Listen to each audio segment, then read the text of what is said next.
I think we're ready to go. Test, test. Okay. Good evening.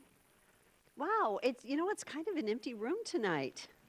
So, yeah, we'll see it'll probably get a little bit more full later. Anyway, so good evening and welcome to the Nampa City Council meeting. And we have a wonderful tradition, and that is opening in prayer. And Pastor Chris Evanson with the Seventh Day Church in Nampa is here with us to open us in prayer. And Pastor Chris, thank you so much for your leadership in our community. I don't know how many years ago it was when I first met you. It's been a long time. Probably, yeah. It's 8 or 10, but you have been consistently leading and making a difference. And I just want to say thank you. Really appreciate you. Thank you. And thank you for opening us. Great honor to serve in this community. We have a food bank. The last 2 weeks, our number has been up. We've served over 330 families. Wow. In the last 2 weeks, just in need help. The need is increasing and continuing to have the opportunity to work with our community. We receive a lot of food from the Boy Scout food drive, as well as working with the Nazarene Care House and other organizations here in the community. It's a real privilege to serve this community. So we're happy In to do that. addition to that, you guys have other services too, right? Yeah, in fact, we're looking forward to a free health clinic the end of January that we'll be serving the community with. This is something we're just now working on and really excited to bring that to Nampa. That So, is awesome. Yep. Awesome. Thank you. Absolutely. Thank you. My pleasure. Well, thank you let's- for opening us in prayer. Of course. And the pledge. Let's pray. Father in heaven, Lord, we thank you so much for your many blessings. Lord, you have given us so much. We thank you for the freedoms that we enjoy. We thank you for the veterans who have served to bring that freedom to us. Lord, we thank you for the autonomy in the cities to govern as we see fit. We thank you for the opportunity to come to you.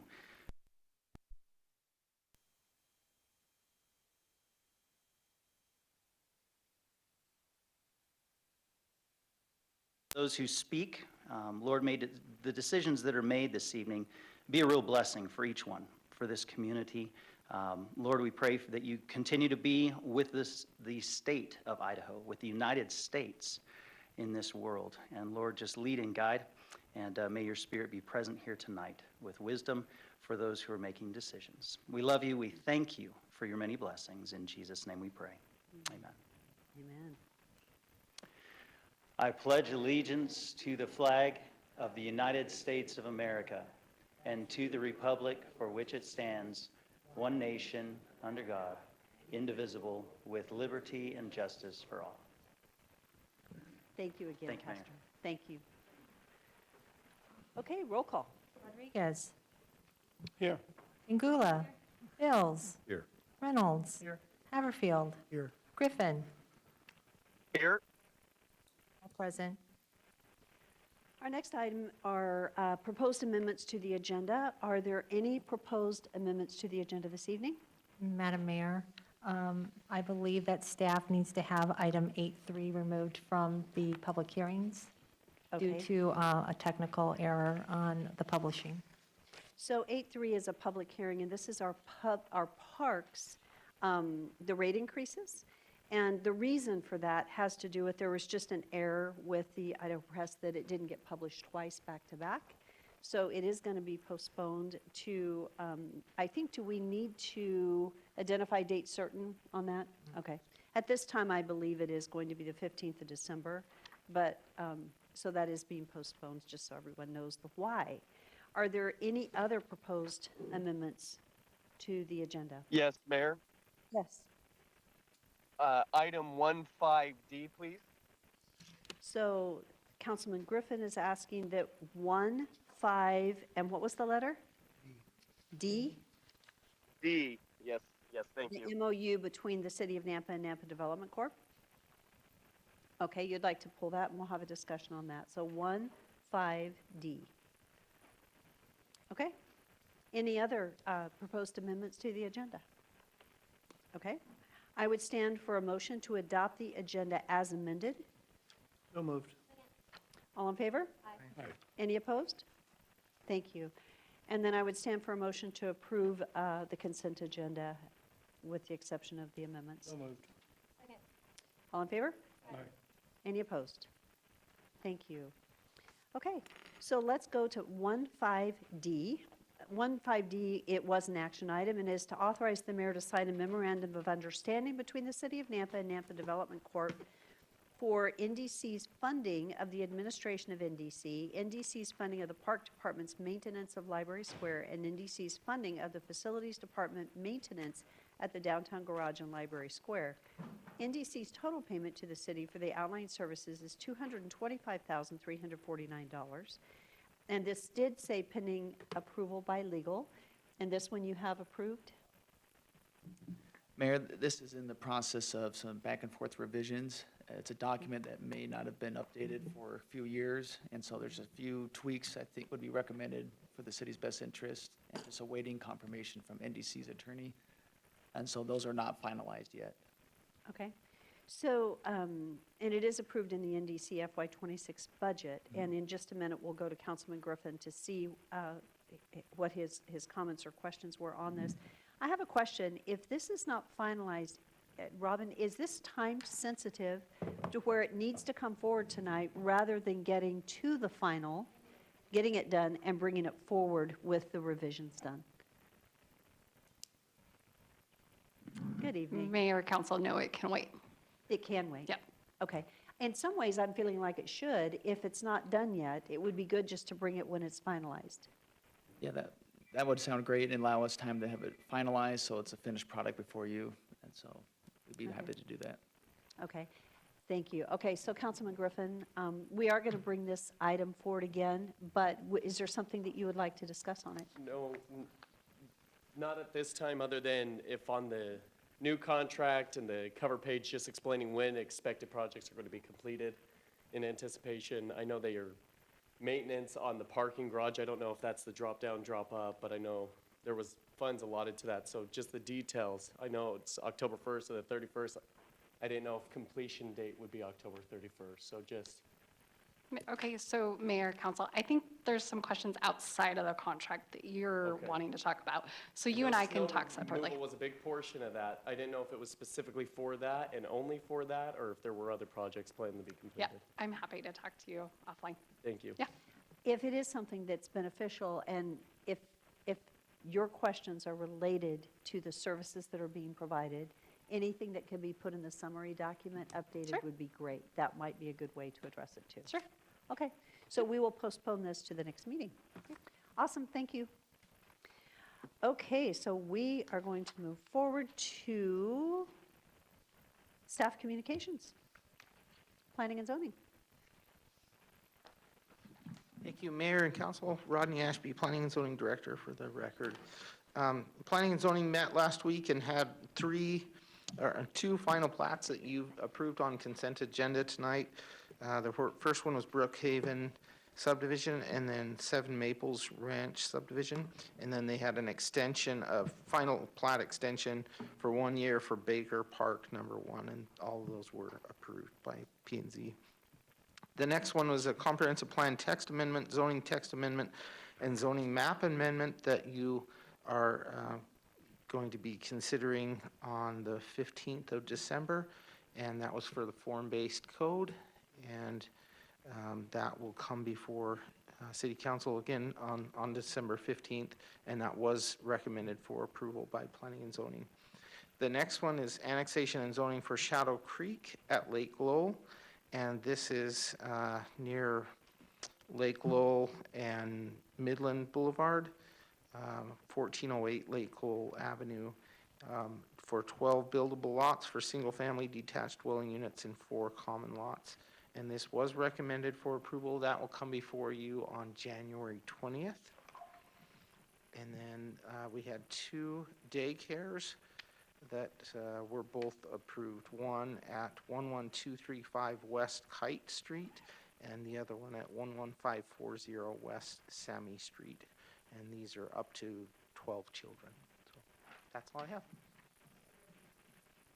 Council, do you have any questions? Mayor, I do. Yes? I had a number of my neighbors reach out because one of those daycares are right down the street to me. They had mentioned an appeal. Had any appeals gone through, or is there anything in the works in that sense? I haven't received any appeals yet. Thank you. Thank you, Rodney. Appreciate it.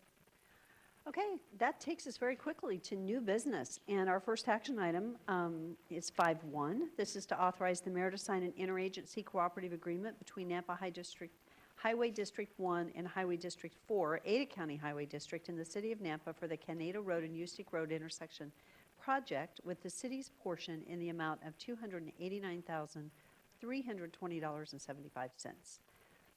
And it is approved by the attorney and in the FY26 budget. So moved. Second. It's been moved and seconded. Is there any discussion? Roll call. Rodriguez? Yes. Chingula? Yes. Haverfield? Yes. Griffin? Reynolds? Yes. Bills? Yes. All in favor, motion carries. 5.2 is an action item. It's to authorize the mayor and the public works director to sign a task order with Precision Engineering for the Canada Road and Ustick Road intersection in the amount not to exceed $1,157,283. It is approved in the FY26 budget. So moved. Second. It's been moved and seconded. Is there any discussion? Roll call. Rodriguez? Yes. Chingula? Haverfield? Yes. Griffin? Yes. Bills? Yes. Reynolds? Yes. All in favor, motion carries. 5.3 is an action item. It's to award the bid and to authorize the mayor to sign the construction contract with Excelsior Construction Company for the Streets Division Expansion Project in an amount not to exceed $901,600, and it is approved in the FY26 budget. So moved. Second. It's been moved and seconded. Is there any discussion? Seeing none, roll call. Rodriguez? Yes. Reynolds? Yes. Haverfield? Yes. Griffin? Yes. Bills? Yes. Chingula? Yes. All in favor, motion carries. 5.4 is an action item, and it's to authorize the mayor to sign the resolution for the fiscal year 2026 increase to water renewal, which is wastewater, utility rate of 1%. This is effective December 1, 2025. So moved. Second. It's been moved and seconded. Is there any discussion? Seeing none, roll call. Rodriguez? Yes. Chingula? Yes.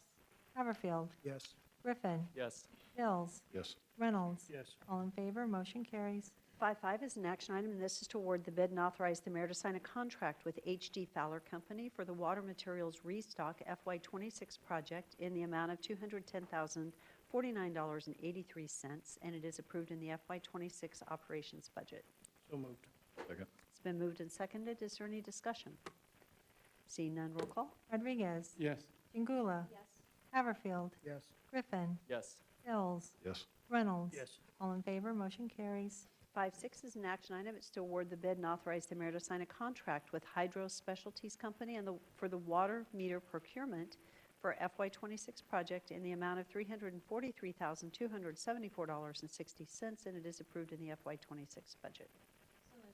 Second. It's been moved and seconded. Is there any discussion? Roll call. Rodriguez? Yes. Bills? Yes. Haverfield? Yes. Griffin? Yes. Reynolds? Yes. Chingula? Yes. All in favor, motion carries.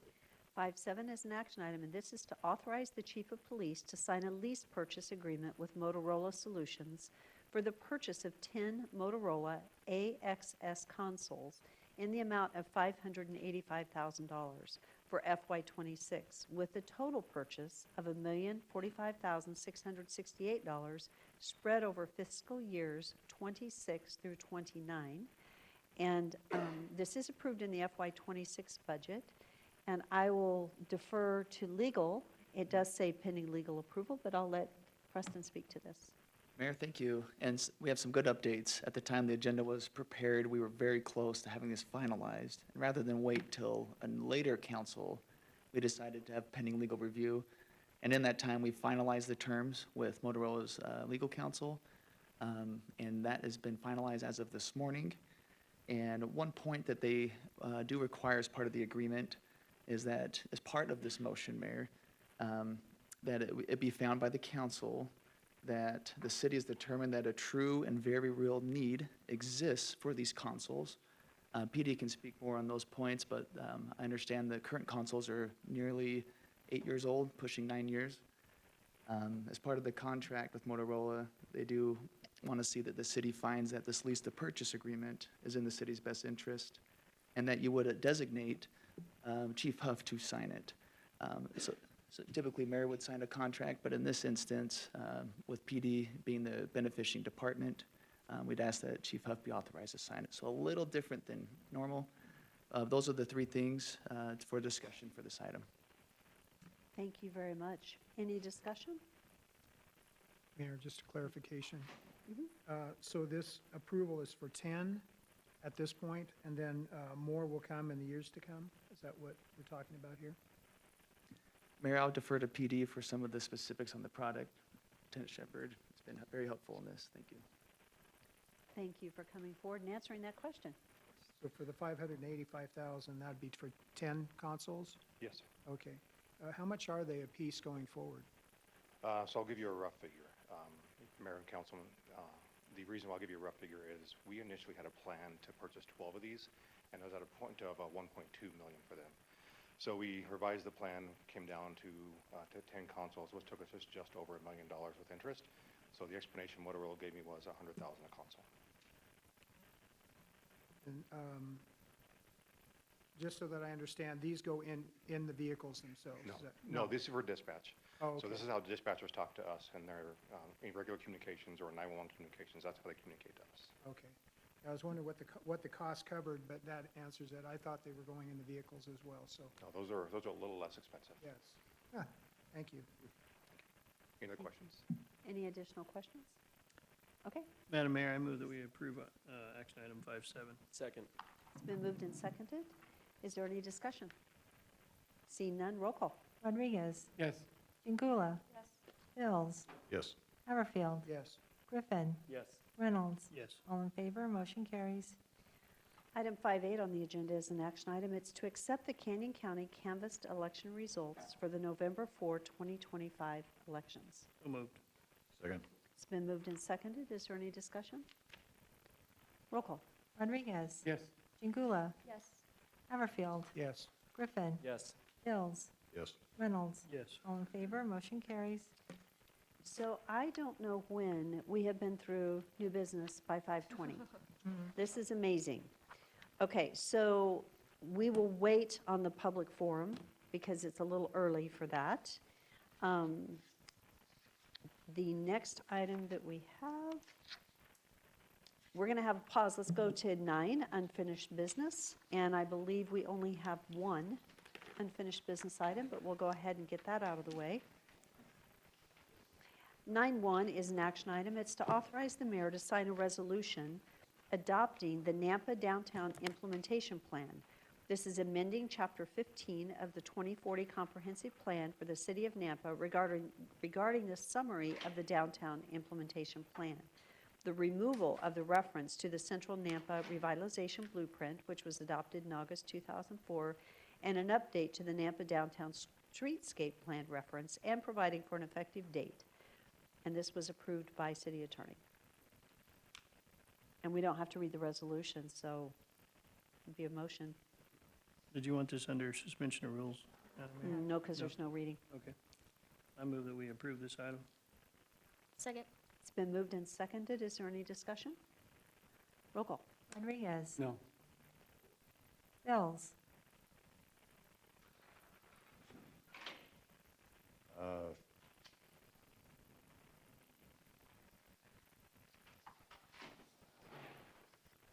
I'm going to vote no. I'm sorry. No. Okay, thank you. Haverfield,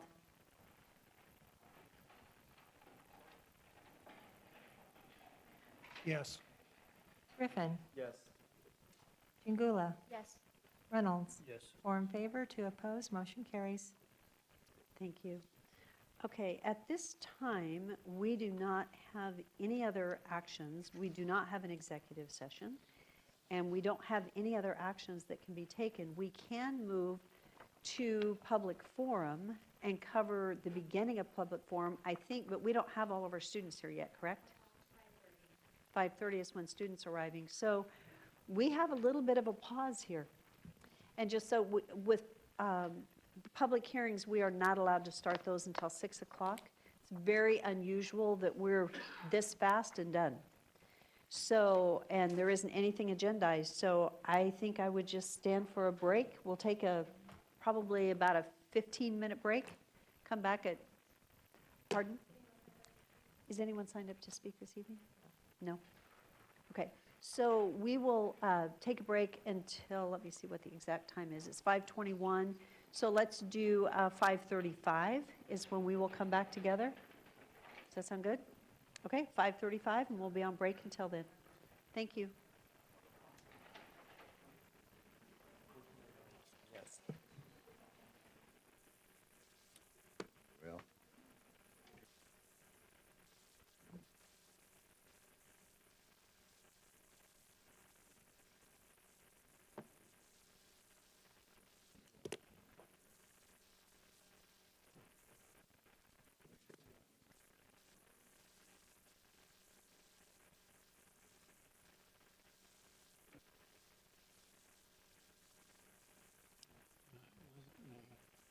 Whether there's money on the consoles, is that impact fees or not? No, mostly, the majority of this money is coming from the telephone bills Oh, that fund the 911 Yeah, process. yeah. These are 911 I purchases. see. And Okay. so this is coming out of the 911 fund, Oh, okay. which is good, I guess. It's Well, pricey, but wish we could get, oh, so did the fire department get in or what was? they haven't made the final decision. I think they're reading that letter.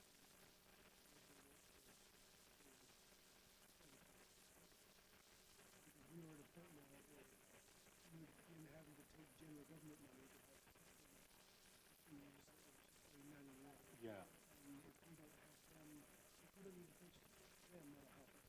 yeah. Because That's our what I was fees thinking. won't, our revenues won't go down. Go Because on. they move. Oh, well, yeah, I mean, we're neutral Yeah, because we're not, yeah. yeah. If we paid something, they'd be, are they paying rent still? Or lease? There's still issues with what building, I think the accounts still have a decision to make on the fees. We wanted impact fees because the building is a Yeah. recompense for the original move out of the police building Yeah. 3 years ago. Yeah, So that's still on the council's long-term agenda. okay. They want money from us and they will in turn give us money. They give us money back for, in fact, about $600,000, $700,000 for the food building. And we give them $800,000 for the Okay. All right, I'm okay with that.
Yeah.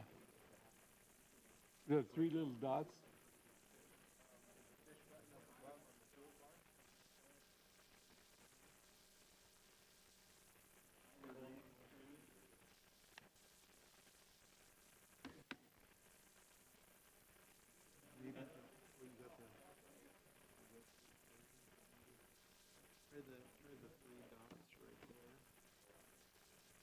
Where am I?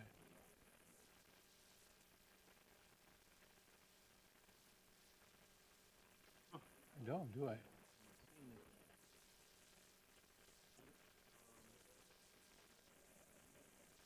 There's another view. Don't click on anything in Okay. the email.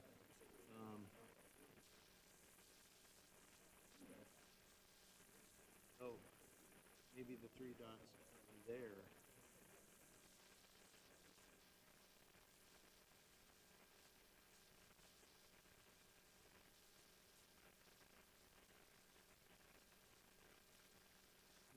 No, don't see it. Yeah, just go ahead and delete it.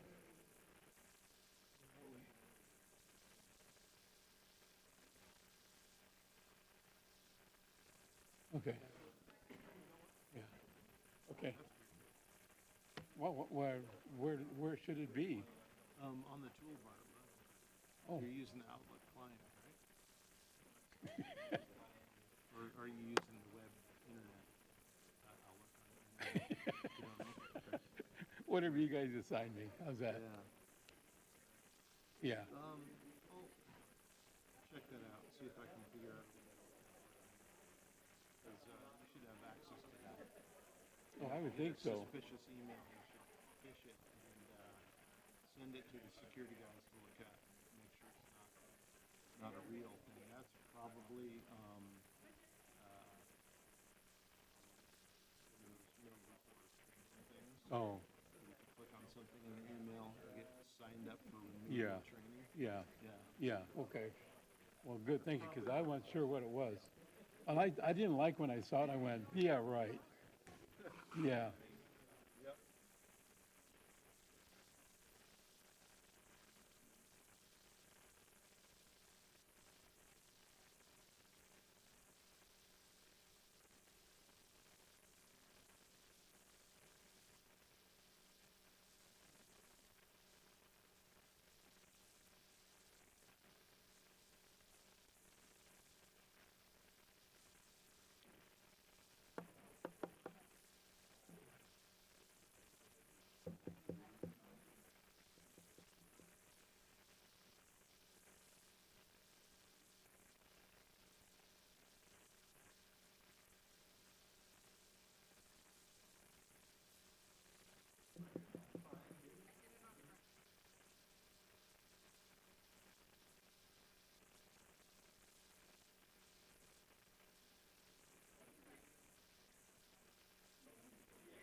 Okay, I think we're going to get started in just a minute, so about 2 minutes and we'll get started.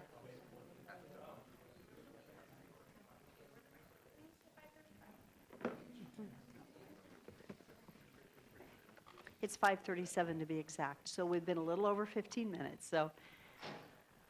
I think we're ready to get going. Do we have anyone signed up for the public forum at this time? At this? We'll start with the kids, but I was just curious. One moment, Mayor. So we are going to start our public forum with the Nampa School District Advanced Photography Class Contest. This is pretty exciting, and Amy, I'll let you speak to it. Okay, Great. and then I would love for Mr. Moffett to join me. I believe, is this our third year that we've done this? So many of you will remember this is our third year that we've, I don't want to say partnered with the Nampa School District Advanced Photography Class, thanks to Mr. Moffett. And so you'll get to meet some of the students in just a minute, but I like to call it the wall at City Hall. This wall was very bare until 3 years ago when we reached out to, I think, Cindy Ardson and the CTE and asked if they would be willing to bring some of their photos from their very gifted students into City Hall. So we get to be blessed with their photos for the year. And Mr. Moffett, if you wouldn't mind, I'd just like to really thank you for this gift that you've given the community and for the students as well. Well, I think it's more the other way around. We want to thank you for giving our kids the opportunity to have a venue, a public venue, to showcase some of the work that they do. We've got great kids doing great things in the Nampa School District, and it's great for them to have an opportunity to get their work out in front of the public. So we want to thank you for that. I have to say, I love the photographs in this hall. It is such it's a bright spot in the day, it's relaxing, they're beautiful, and so it is such a common thing to pause in that hall and just observe. Even if I've walked by them every day for months, I love it. It's really, really such a great asset to our City Hall. So thank you for the last couple of years, and this whole new group is so exciting. I love it. Yeah, So you guys Mary, did great. would you like to come down and present the certificates? And then we'll do a group photo, and then there was a vote by the mayor and council. So you all get a certificate, and then there are 3 ribbons that will also be awarded to the students. So after she gives you the certificate, if you can smile at me, because I'll take your picture with the mayor. Okay. And if parents want to take pictures, they can too. I've not read these names, and so I'm probably going to mess something up. So Catherine Hildreth. Here you go. Great job. Here you go, and let's take a picture. Can I have Mr. Okay, here we go. Okay, here we go. You want to stand? You can stand right there by Amy. That way, do you want to do it again? Yeah, that might be better.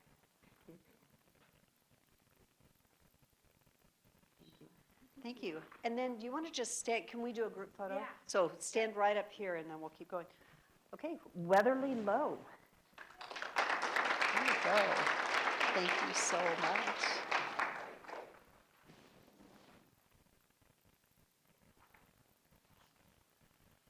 Aiden Alexander Moore. Great job.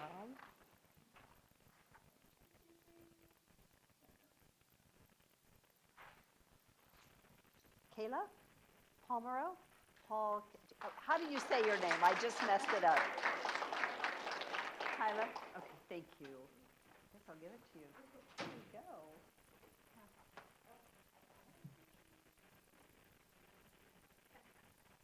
Great job. Drake Braddock. This is great. It was so nice to meet you the other day. Random meeting at the grocery store. It was so good. Oh, shall I give you your certificate? I forgot it. Sorry. Yeah. Fabian Soto.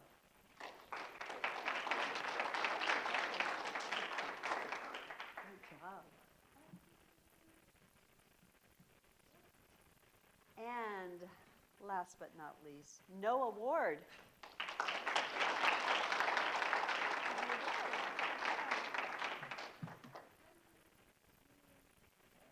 Let's do a group photo. Okay, here we go, guys. Council, gotta be in it. And then let's. Scooch over, just take a few steps this way. Keep coming. Yes, keep coming. Yeah. Yeah, thank you. Okay,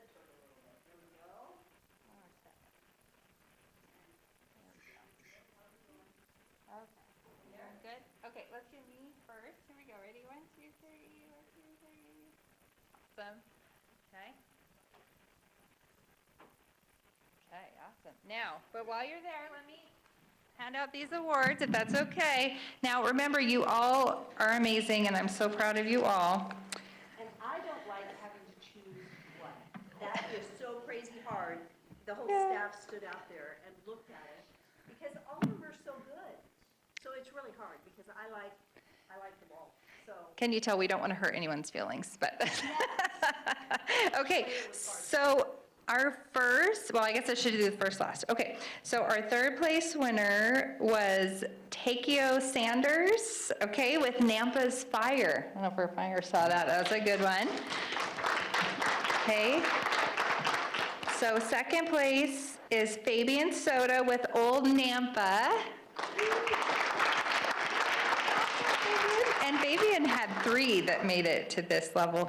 And then first is also not here, I don't think, Parker Young with Generation of Flight. Yeah. So, thank you. Well, great job, all of you. It was really hard to decide. These were so many really good photos. Loved it. So thank you guys. Congratulations. We're going to enjoy these photos all year, as long as we do. So spring, okay? Thank you. Thank you guys.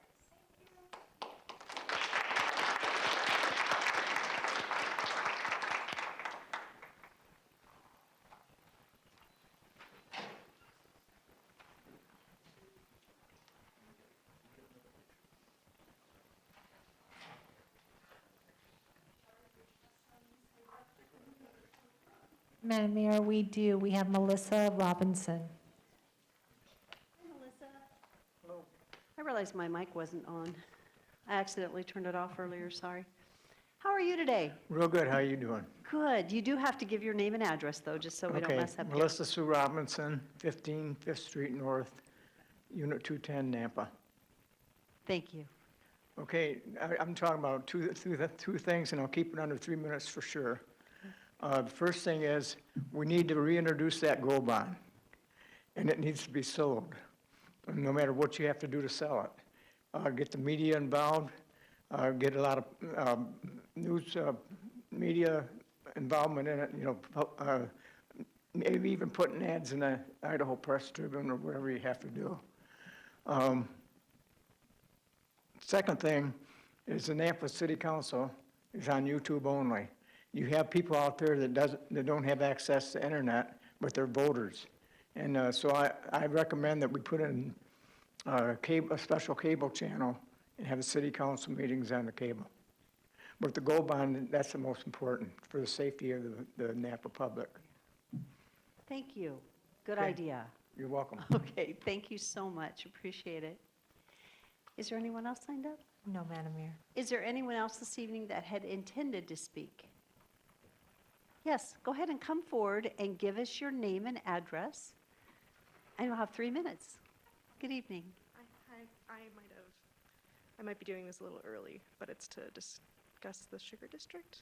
My name is Samantha Oh, Cross. Okay, so that's a public hearing, and yes, it is early, and so you're absolutely correct, and I'm so Wonderful. sorry, because now you're going to have to wait. No, that's fine. Are you that's fine. okay? I just wanted to make sure that I was on the record. Yeah, so. you're correct. Thank you. So I'm glad that you're going to testify later. Thank you so much. Okay, guess what? We have another pause. We have not had a pause like this. I don't know when. Right, we've never, not that I can think of. So, yeah, we got through everything quick, and now we have to sit and wait because we cannot start until 6 o'clock for our first public hearing. We have to wait until 6 o'clock. So we're going to take a break until 6 o'clock, and it is 5:47. Thank you. Guys, thank you so much for coming and sharing your incredible pictures. They were so good. Thank you. Okay.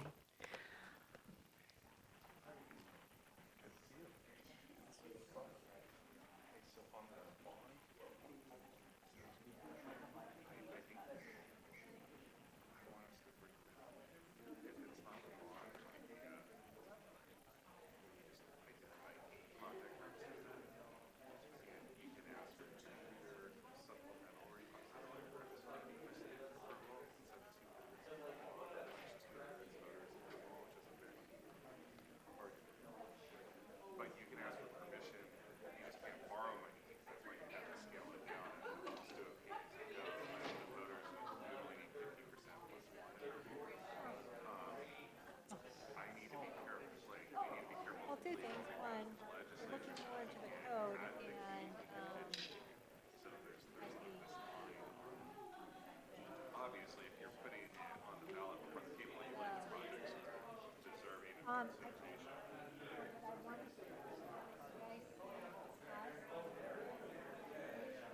Yeah, it's just, we educated, when we did the wastewater thing, we were allowed to learn stuff, but the legislature gets really concerned about what they perceive as us spending taxpayer money to ask for more taxpayer money. But schools do a lot of education on their supplemental levies. You're allowed to educate, whereas we're doing educate is more, and I'm committed to trying to do that as much as possible. So it's going to modify how the traffic on those two. safety reduce. You're not going to totally eliminate congestion. But how do you help? So you came from Michigan.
Okay, I think we're ready to get started. It is 6:02, and so time for our public hearings. And public hearing 8.1 and 8.2, John, and I'll read them before we start, but you're going to do these together, is that correct? In one presentation or in two totally separate presentations? Mayor, they'll be in one presentation. In one presentation? Yes. Okay, so right now, for the record, 8.1 and 8.2 are both action items, and they will be presented together. They're a public hearing to consider a 10% increase in domestic water utility rates and fees for FY26 and irrigation rates and fees for FY26. So for council, the presentation is together, but the action items will be separate actions when we get to them, and the public hearing will be together. So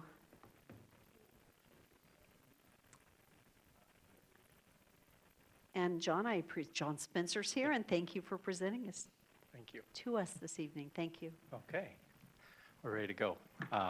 John Spencer, Director of Water Resources, and I also have Chris Gonzalez virtually. He's with FCS. He's the one who was working with us on our rate study. So I'll be presenting the first portion of this, and Chris will join as I get through my slides. So what we're here for today is to request a 10% rate increase in domestic water rates and a 10% increase in irrigation water rates. This is based upon the Board of Appraisers recommendation.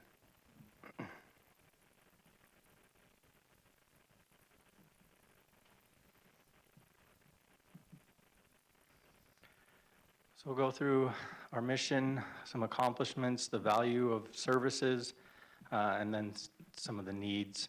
And then Chris will join us on the cost of service study. So the water division, altogether, we strategically manage water resources. We focus on customer service, water quality, water reuse, and water conservation.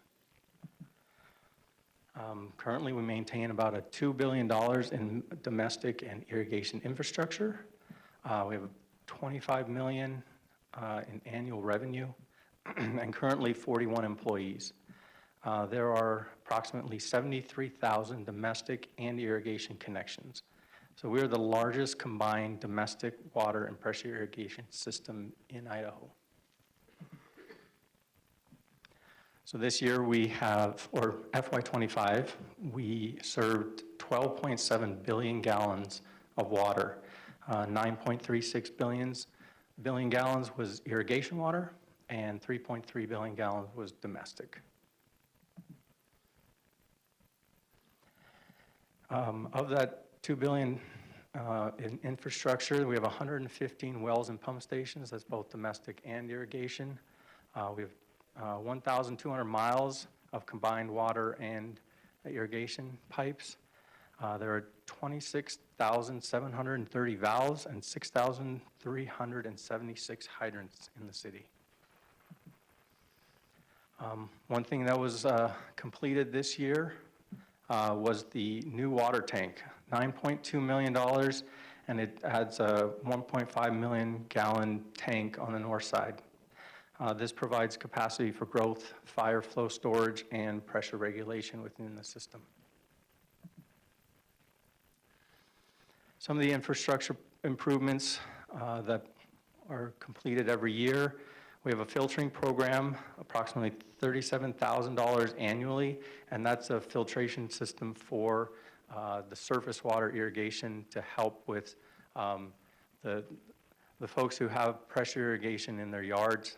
We try to filter out as much as we can from the surface water.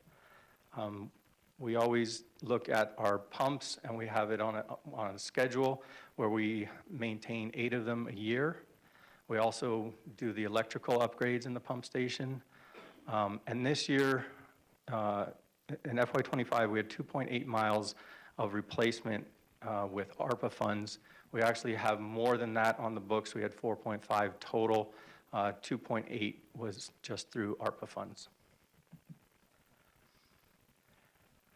So this is, again, kind of the accomplishments in customer service. We see almost 3,000 customer service responses a year. We have 28,000 citizen site visits. That's not per month, that would be per year. That would be a lot. Sorry about that. And then we have 1,420 water samples that we take every year to make sure that the water that we're delivering is safe and meets federal and state standards. We've gotten up to over 8,000 valves exercised, 1,300 hydrants flushed, and almost 5,000 backflow assembly certifications. So currently, this is a comparison for the other cities within the Treasure Valley, kind of where we're at and where we fall. In the domestic water, we're second lowest. Meridian is lower, and then you can also see there we added water renewal in there to show total water and water renewal costs. We're still in the lower third of all the cities in the Treasure Valley. And then for pressure irrigation, based on a 10,700 square foot lot, this is our cost to the citizens today, and you can see where we kind of fall within those that we could compare irrigation rates to. The top one, Boise, there's significant areas that are metered. They have domestic water that they use to irrigate their lawns. So we based it off of tried to make it comparable, and so, but you can see how much more they spend on irrigation water in a year. So kind of what our needs are, our aging pipes and our increasing breaks. We currently have 160 miles of domestic pipe at or near the end of life, and 40 miles of pipe that need replacement now. So you can kind of see that on the map. Those in red are pipes that are over 50 years old. The ones in blue are 30 to 50 years old, and anything outside that is within 30 years they were installed. So you can see kind of the core area downtown is the most vulnerable. Our goal is to replace 5 miles a year, and currently we're approximately 2, which means we're deferring 3 miles per year. And it's roughly $1.2 million per mile of pipe. So you can see that deference of about $3.6 million. And in the irrigation side, we have about 154 miles of irrigation pipe that are at or near end of life, and 18 miles need replacement now. We would like to replace 5 miles, that's our goal, and currently we're only at about a mile. So we're deferring up to 4 miles of those replacements a year, which would roughly be $4.8 million a year of deferred maintenance. So as you can see in this map, we show irrigation mainline breaks and domestic mainline breaks. In FY25, there were 47 major domestic and irrigation line breaks. They cost anywhere between $4,500 to $200,000, which was the fix at north side. So total cost for line breaks in FY25, over $400,000. And this is just a picture of that pipe in north side that caused all that trouble in the 4th of July weekend. And it's a cast iron pipe, and that's kind of, that central area that was shown on that previous map, that's typical of the pipe we see in that area. So the city really needs to spend about $12 million a year to replace aging pipe, and currently we're spending about $3.6 million. So that means we're deferring $8.4 million annually. So with that, I'm going to turn it over to Chris Gonzalez. He's with, like I had mentioned earlier, he's with FCS, and I'll be running the slides for him. There are a lot more slides in here than he was going to speak on tonight, so bear with me as I get through the ones that he's going to skip over. Chris. All right. Okay. Yeah, I am. Thank you for having me.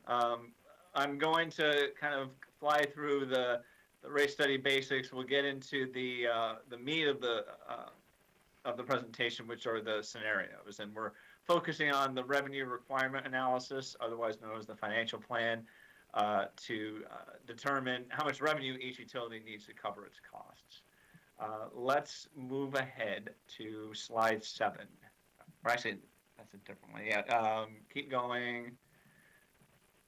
Yeah, so yeah, perfect. Okay. So the first scenario I'm going to talk about for the domestic water side is the full master plan CIP. And so based on that capital plan, the water utility was going to fund approximately $158 million in projects from 2025 through 2032. 87.4 million of that was to replace about 18,000 feet of aging pipe per year, or about 145,000 feet of pipe through 2032. About 8% of that cost is attributable to impact fee projects and would presumably be offset by impact fees.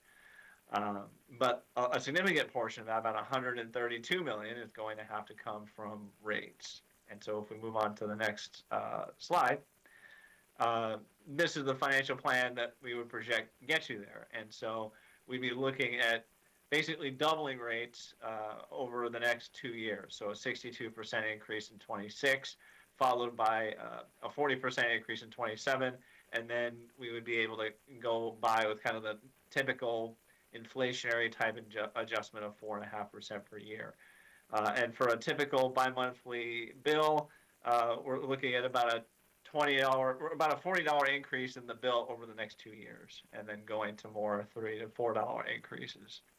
Now, naturally, that would be cause for concern, so we looked at a different scenario. If we go to the next slide, this is we cut down some of the main replacements, and so here the reduced capital plan only includes about $97 million in projects, 36 million of which would be to replace pipe. We're projecting about 59,000 feet of pipe through 2032, which would be just over 40% of the target established in the master plan. And so the burden on rates would go down from 132 million to about 69 million over the planning period. And so if we go to the next slide, then we see the financial plan that supports that capital program. A 10% rate increases per year from fiscal year 26 through fiscal year 2030, and then reverting to 4.5% annual revenue adjustments after that. And so then for a typical bi-monthly bill, we're looking at sort of $3.50 to $4.50 kind of for the next 5 years. And then going back down to more like $2 to $2.50 increases per year in the monthly bill. Let's go ahead and move on to the next slide.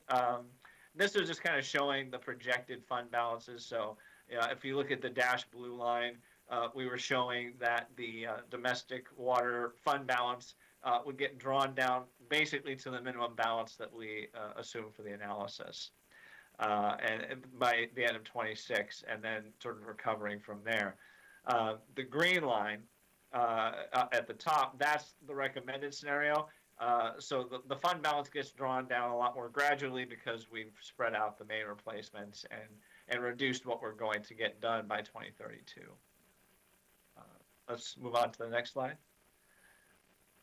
Now we're on the irrigation utility, and so the full master plan laid out about $142 million in projects from 25 through 32, and about 32 million of that was to replace roughly 8,000 feet of aging pipe per year, or about 63,000 feet through 2032.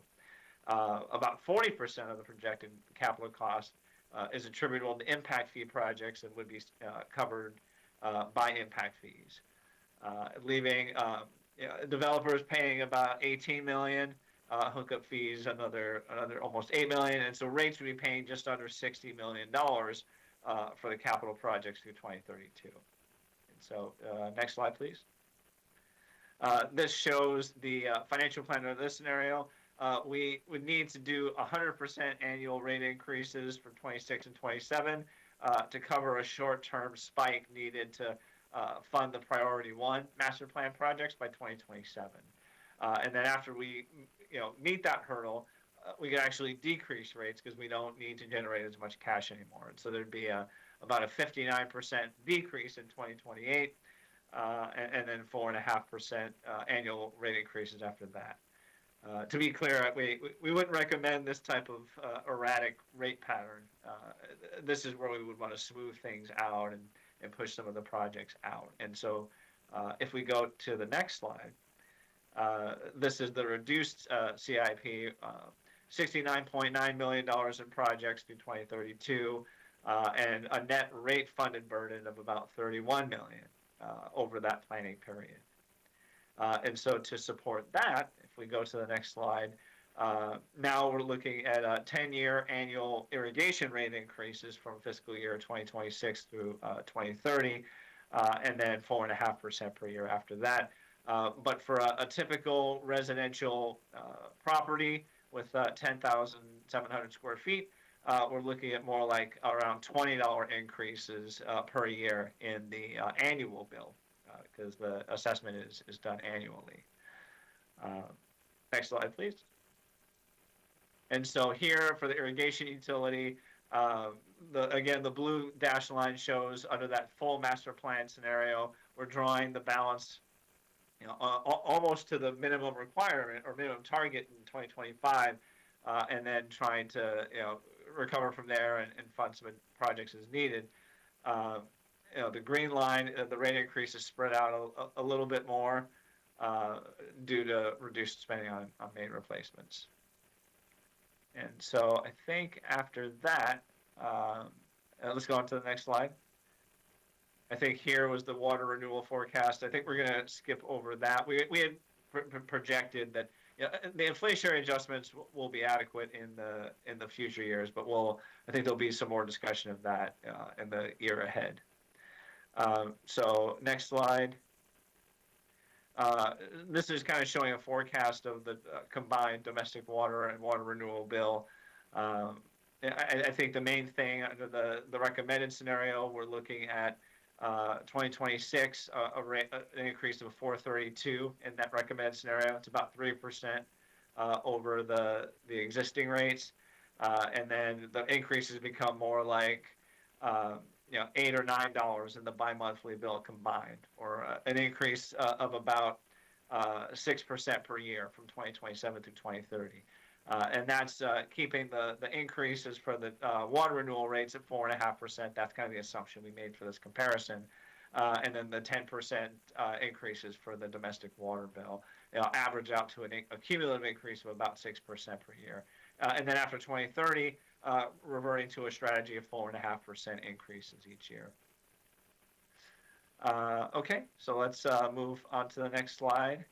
And then we already saw the sample bill comparison. Let's move ahead. And then the irrigation bill under the recommended scenario, kind of like I mentioned before, we're looking at roughly $20 type increases in the annual assessment each year through 2030. And then 2031 and 2032, we start doing the 4.5% increases that we've assumed is kind of a long-term rate adjustment that will give some capacity to make progress on the future main replacements. Let's move on to the next slide. And then we already saw the bill comparison, so let's skip ahead of that one. Let's skip ahead of that one. And then I think that was most of it. So I think, is there the next step slide? Yeah, right there. Okay. And so the things to look at next, there's a different take on cost of service. And so, the one that we focused on tonight is how much revenue does each utility need to cover its costs?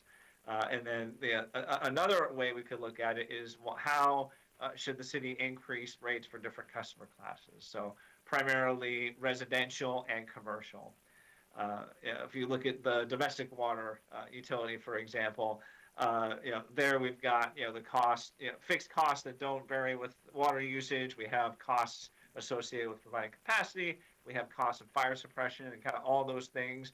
Customer classes use the system differently. And so allocating costs to them based on that way, we could come up with class-specific rate increases as an alternative if there's interest there.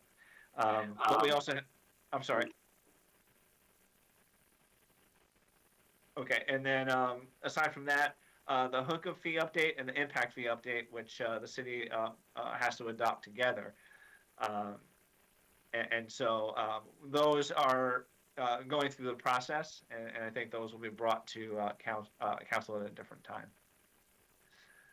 And so I think with that, that was the end of the formal presentation, but happy to speak to any questions.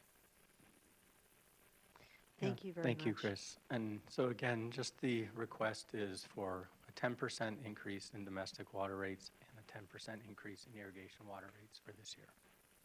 Okay. And I stand Thank for you. questions. Council, do you have any questions? Yes, Councilman Haverfield. Just one. How did you arrive at a quarter acre? Basically, the 10,700 square feet is almost a quarter acre. How many subdivisions are being built with quarter acre lots on it today? Mayor, Councilman Haverfield, I don't have that number. What was decided was to choose a number to be able to compare the different cities. Can I jump in, John? Yes, please. Yeah, so when we put that together, we looked at billing data. So the detailed billing data for the pressurized irrigation system. And we saw, here's the total square footage of residential parcels divided by the total number of residential parcels. And that was the average square footage per parcel. Now, is it representative of the lots that are currently being developed? I can't say that for sure, but it was intended to be an average to be as representative as possible. I'm just, thinking as far as existing lots, they're not that big. New lots that are being developed aren't being developed to that size at this point. So I was just wondering how you came up with that as an average for comparison purposes. Are there other municipalities that are using irrigation systems that we're comparing against? Is that what we're looking at here? Yes, the comparisons are to other municipalities that do have pressurized irrigation. And then also, as I had mentioned, the city of Boise, who uses a number of their customers use domestic water, and it's metered. So we tried to keep that comparison as well.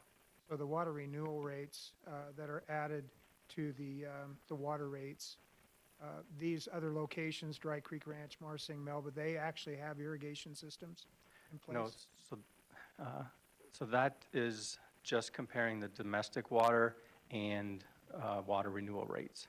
The irrigation rates are not included in that exhibit. Oh, I'm sorry. Did I jump ahead? Maybe I did. The exhibit with irrigation rates stands alone. I'm looking on your slide like this 44. 44 is the slide I was looking at.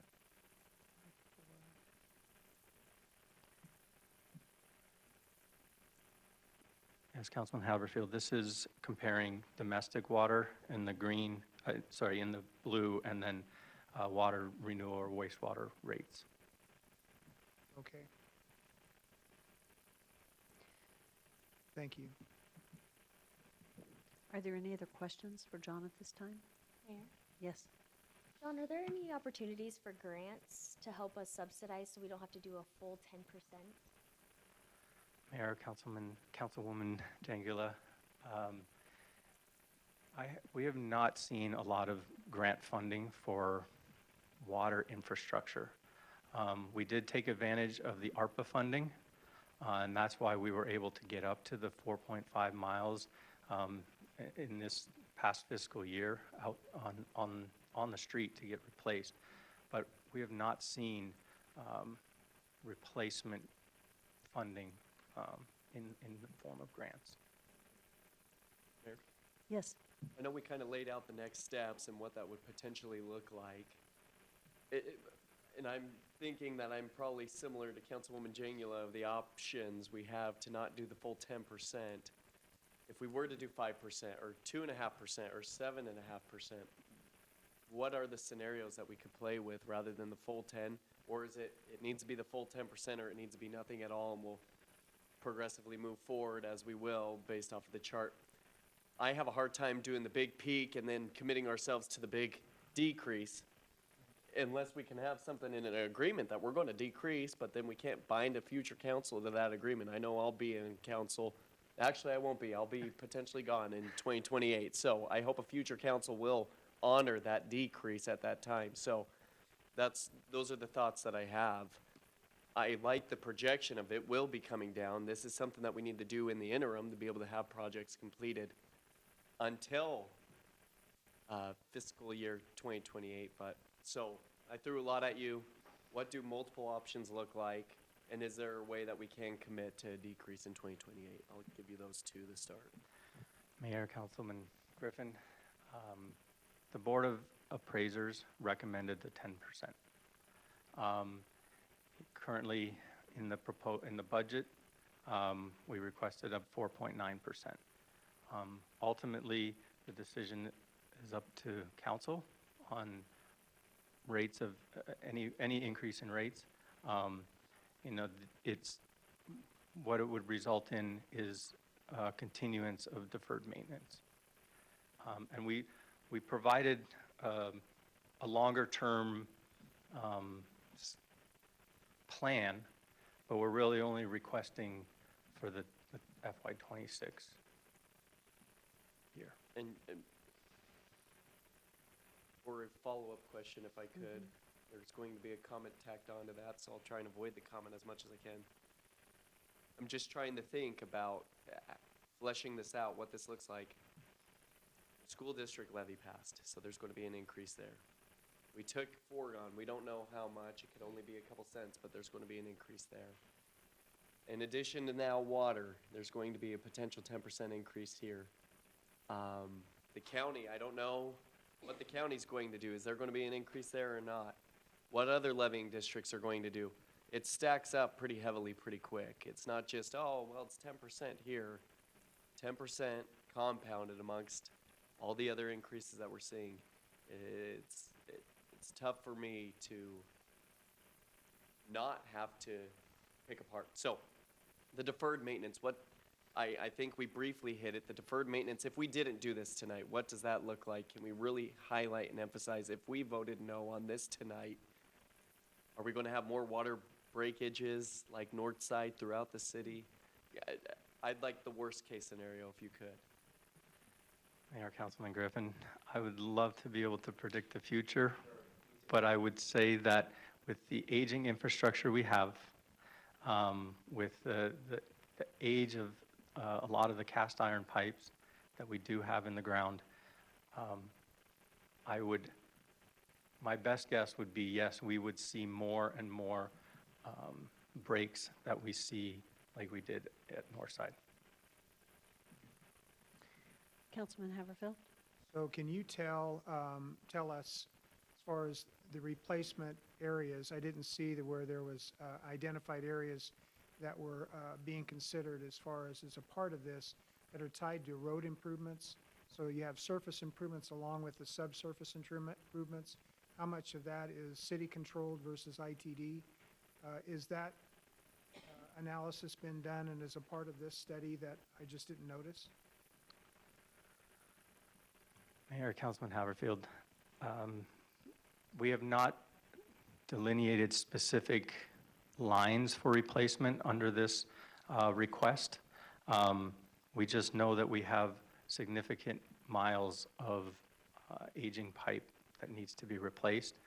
I've been working with our Director of Transportation, Crystal, on how we plan out these projects with replacing, not only if we're going to replace irrigation lines, we also replace domestic water lines, and then how does that pave back of the road look like?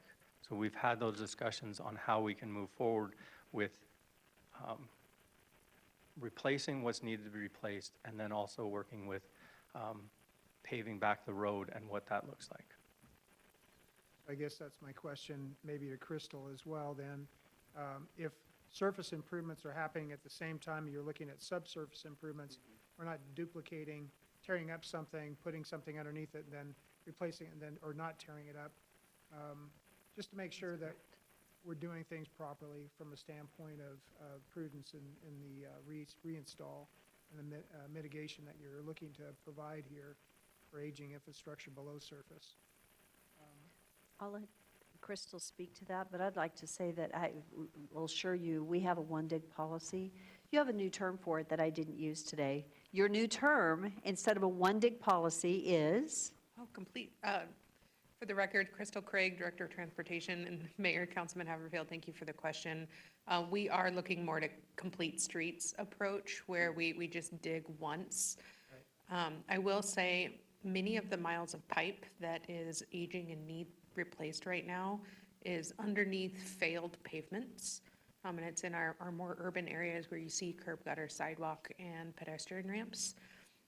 I only have so much transportation funding to go around when it comes to repaving. To repave about a mile of road, it's about $1 million just to do a rehab without touching the stuff below it. John's new policy, he's been really great working with us that now when they replace a pipe that is in one lane of traffic, instead of trying to do just like a 4-foot trench above, they're trying to replace the entire 12-foot roadway above it. If we replace the entire width of the roadway at once, it also triggers ADA improvements, which increases the costs pretty significantly to the roadway projects. So these are pooling funds then that you're able to draw from so that you can tie it into street improvements along with the subsurface improvements. And it sounds like you're putting the money aside so that you can do it all at one time. Is that right? Mayor, Councilman Haverfield, so we can't use enterprise funds on the streets per se, but if there is enough money that I can allocate to do the entire street at once, we do a combo project with both colors of money is what I'm going to call them. If John is just going to do a pipe project itself, he will replace the roadway above it that is in the lane of travel that the pipe is in. Thank you, Crystal. That said, one of the things that we've been discussing, and we did it today with our legislators, is that we don't have nearly the kind of funding that we need to have for our roads. And so when we say that we're saving or pulling money for that, I mean, we're just way short the whole way around. And so while we have a one-dig policy, the need is far greater than the policy. I struggle with this kind of an increase, especially in irrigation. I will say when I see over the next 4 years it being $100 a year increase, that accumulative effect is massive, especially on fixed incomes. However, if we don't do it, the impact is massive. Because then we get into what we saw, that was water versus irrigation, but still, it's it's difficult. We've just got a difficult situation here. Councilman Griffin. Well, I've got another two-parter, and I apologize, so I'll throw the first one at you. Was the north side intersection that did fail, was that, I don't know when this was completed or what we had prior to, was that part of the red zone where council, we really need to consider a project here, it's going to fail, and did it actually fail at that time? With the crystal ball that we don't have, just looking past, because I think it's one of those things that we can go back and say to constituents or whoever else in the community and say, we were told north side was going to fail for a long time and then it did. Is that something that if we do this, we are going to continue seeing failures in the infrastructure if we don't fund? Northside's a perfect example. Obviously, it's a perfect example at this point, but was it something that we had the forethought beforehand to replace and we just didn't? So Mayor, Councilman Griffin, so it is in the area that we are aware that there are older pipes, there's older infrastructure in the ground. So we don't have the capability of determining which one will go. There are people who have come to talk to me about AI and saying we can put all your data in and provide you with their best guess. But it falls within that area that we know is challenged with aging pipes. So this would have fallen into the red area? Correct. Red or blue. And had it prior to this survey, when did this get completed? This was completed after the north side break. And, okay, that answers my question. And the follow-up part two on this, Mayor, if I could. Just for educating myself, as well as I'm sure people listening online, the difference between domestic and irrigation. Is there an ability to just increase on the domestic side? What was the pipeline that burst on north side? Let's start there. Councilman Griffin, the pipeline that burst on north side was a domestic water line. And is this a combination of both domestic and irrigation, or specifically domestic that we're looking at targeting areas? This map solely is for domestic. The next slide indicates the irrigation lines. Thank you so much. Thank you. Are there any other questions for John at this time? Madam Mayor. Yes.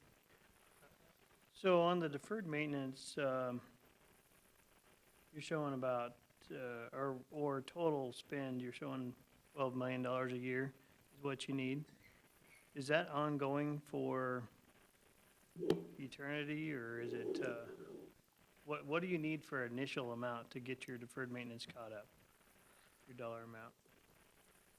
So, Mayor, Councilman Reynolds, if we were looking at our full capital improvement plan, that was kind of what Chris went through as the first plan, where on the domestic side, there were talks of 62%, 40% in the first 2 years. And on the irrigation side, it was 100% and 100% increases. That would get us to the point where we could then fund the capital improvement projects that need to be completed within our master plan. Follow up, Mayor? Yes. So I agree with you on not knowing when things are going to break. I've seen pipe in the ground 2 years that breaks, and I've seen pipe in the ground 100 years, from wood to steel to you name it, even C900. You just never know. But this question would be for Doug. Have you looked at the analysis on this as far as funding ongoing? I hate seeing deferred maintenance carried over again and again and again and again. And have you looked at the analysis about how we get away from that, where we can fund this on a regular basis to take care of what we need to? The emergency repairs are really, really costly, and if we can avoid that at all, right, that would be great. I have participated with Tom and with Jeff Barnes and others as we've gone through the studies over the last 6-7 years, looking at how far behind we are. And I've watched the council try very vigorously to defend the financial impact on the citizens of Nampa. But every year, because out of that concern, we keep pushing, apologize for that, we keep pushing the maintenance ball further down the road. There will come a point in time where that will catch up to us. I believe I've heard Tom and Jeff say that the number of breaks were increasing over the last 2 years. That it's a arithmetic progression that they are increasing, meaning that we're getting further and further behind. But you could have a good year, you could have a bad year, but we are getting further behind. If the amount of money we're putting now does not even meet the deferred maintenance portion, that means we're pushing more, even after the 10% increase, you're pushing more into next year. We're not even catching up. So all we're trying to do is, with this increase, is try and minimize the amount of impacts we're pushing down the road. So it becomes a question for the council, what's the best for the city? To bite the bullet now, I can't say, or take the chance that we don't have any more breaks. That's a difficult question to answer, but the pipes are getting older in the ground. That's all we can say. We know that breaks will continue. And Madam Mayor, I have one Yes. last question. So on the, for lump sum, still trying to clarify lump sum. If we had $50 million, are we going to cover this on lump sum, or $100 million? Where are we at with that to wipe this deferred maintenance out at one shot? Mayor, Councilman Reynolds, I think the number is quite significantly larger than that. If we look at this slide, the 154 miles at or near end of life, and it's roughly $1.2 million per mile. I'm not good enough to do that math in my head, but that's the number for the irrigation side. And then on the domestic side, that 161 miles of pipe is what needs to be replaced. Times 1.2 million, a mile is 193 million. If I'm doing the math correct, it's pretty straightforward. Okay, so it's expensive. Money we don't have. Correct. Mayor? Yes? A last follow-up for me on how we stand compared to other cities, municipalities. Are a lot of, I know Nampa is one of the few that has the infrastructure that's as old as it is compared to Meridian with new growth, and even Boise with new growth. I think Boise's probably more similar to Caldwell.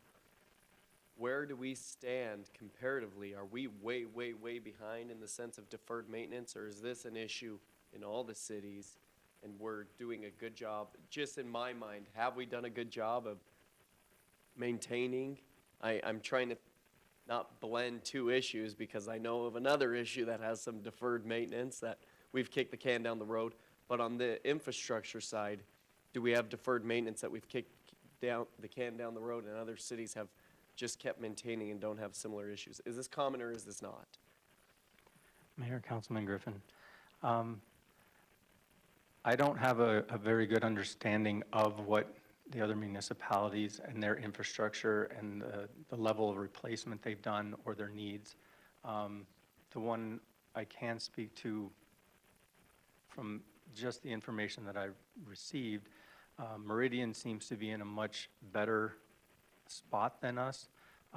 Their growth, a lot of the pipes in the ground are newer, and they did go through their older part of downtown and replace a significant portion of their older pipes.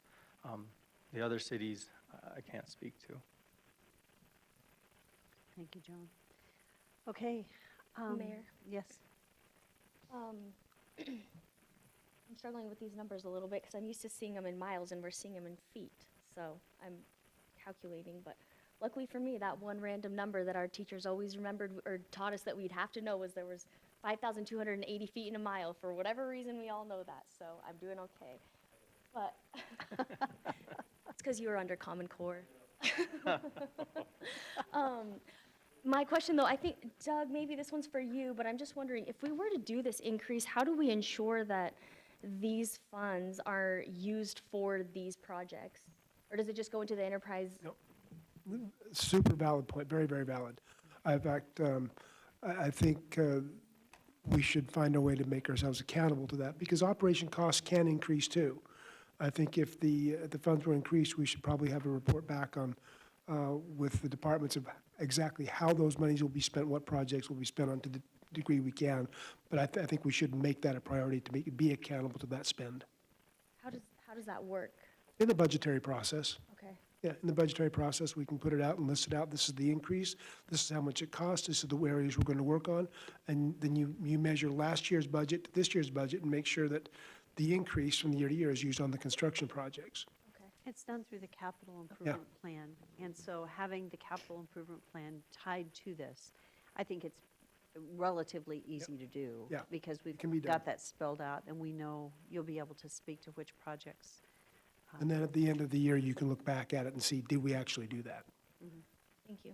Yes, and Mayor and Councilwoman Jangula, it would not only be just pipe replacement, but we also have all the pump stations that need maintenance and upkeep, that we've done a good job not deferring maintenance, but as they continue to age, as we saw this past year, we had one challenge with a domestic well where we had to do some emergency repairs. So we have to consider not only pipe replacement, but making sure that the domestic wells are kept up and maintained adequately so we can properly serve our customers.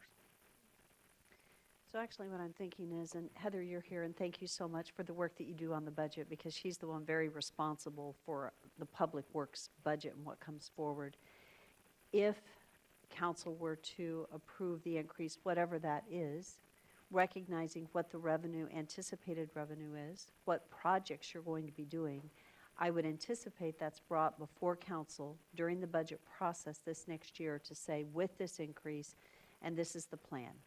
And so you're going to be able to track what anticipated revenue is, you're going to track which the highest priority areas are, and your methodology for how you're going to approach it. Yeah, so I think there'll be a good system in place. I'm not going to be here for that, but I know that you guys will do it, and you'll do it well, that there'll be a good capital project plan, and it'll be budgeted and tracked financially. Yeah. I appreciate the expertise that we have here that can do this and do it well. Yeah, and the stewardship also. So, yes. Comment. I support the increase and what you've got put together. I would hope that we can segregate the increased dollars by a separate accounting number so that those dollars don't go towards just general type operational expenses, and that so that taxpayers taking a hit, and so knowing that those funds are going direct to the replacement of pipe and stations, et cetera, so that it doesn't get led over into other things. I think that's really important. NAMPA has, by the charts that we've seen over the years, NAMPA has worked very diligently to keep the user rates lower. NAMPA began raising on the sewer in order to get the sewer plant rebuilt and that side of it, and so that part is raised over the years. NAMPA leadership chose not to go high on those increases and to stair-step them and finance it. And now we're faced with replacement of pipe, et cetera. The reality is we have to deal with this issue. The expense to do it as we did on July 4th weekend is, I'm guesstimating at least 3 times what it would be if we were doing it under a planned replacement program. But you'll have to speak to that in a moment. So I'm recommending that we go forward with the increase, even though it's difficult from a cost point of view. But otherwise, it's putting our head in the sand and hoping nothing breaks, and I just don't think that's realistic. That's not physical science. So we will step into the public hearing and hear what the public has to say, and then we'll come back and make a decision. So do you have any response or comment to Councilman Bill's comments? Mayor, Councilman Bills, I did some rough math today, and that repair under a replacement project, that section that we repaired, would roughly have cost us about $30,000 instead of $200,000. Because part of that cost was the road lifting. So if we had not had a break, you wouldn't have been replacing all that pavement. And that's where a lot of the work we did ourselves internally, and we did have overtime, et cetera. But when you ruin a road and you lift all that pavement and then you have to come in and do the road repair, then you've expanded your costs significantly. Correct, Mayor. Right. Correct. Yeah. Thank you. Okay. Let's move into public hearing. John, we'll have you back to answer any final questions. Madam Mayor, no one did an advance sign up for public testimony. Thank you. Is there anyone here that would like to testify on this issue tonight? And this testimony is both for the irrigation and the domestic water increase. Okay. Seeing no one, Council, do you have any additional questions for John? Okay.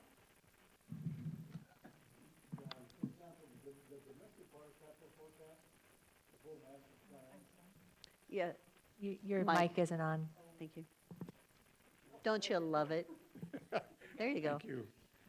Okay, I'll try that again. The domestic water capital forecast in slide 29, it has 158.3 million in capital projects. Is that a solid number, or would we be able to throw some of that over to reduce the 10% increase? Mayor, Councilman Rodriguez, that number is based on the master plans that we go out and get that information from consultants who go through. They do a model, and then they determine what are priority projects. They prioritize those and give a cost to those. So those costs are costs that we obtain in our master plan. Okay, so in the 12.2 million, the projected cost attribute to impact fee, what if the impact fee increases by growth?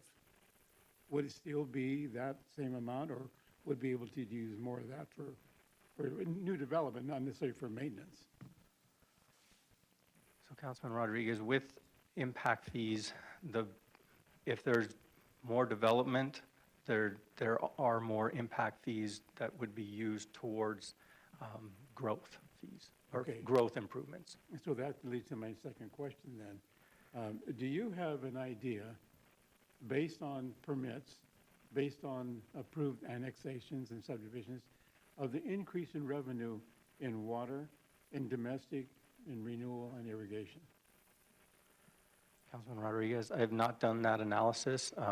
I would have to get all that information from planning and figure out what those projected numbers would be. Okay. Based on that 10% Yes, increase. okay, thank you. So the new construction, though, hookup fees and different things are allocated to certain things.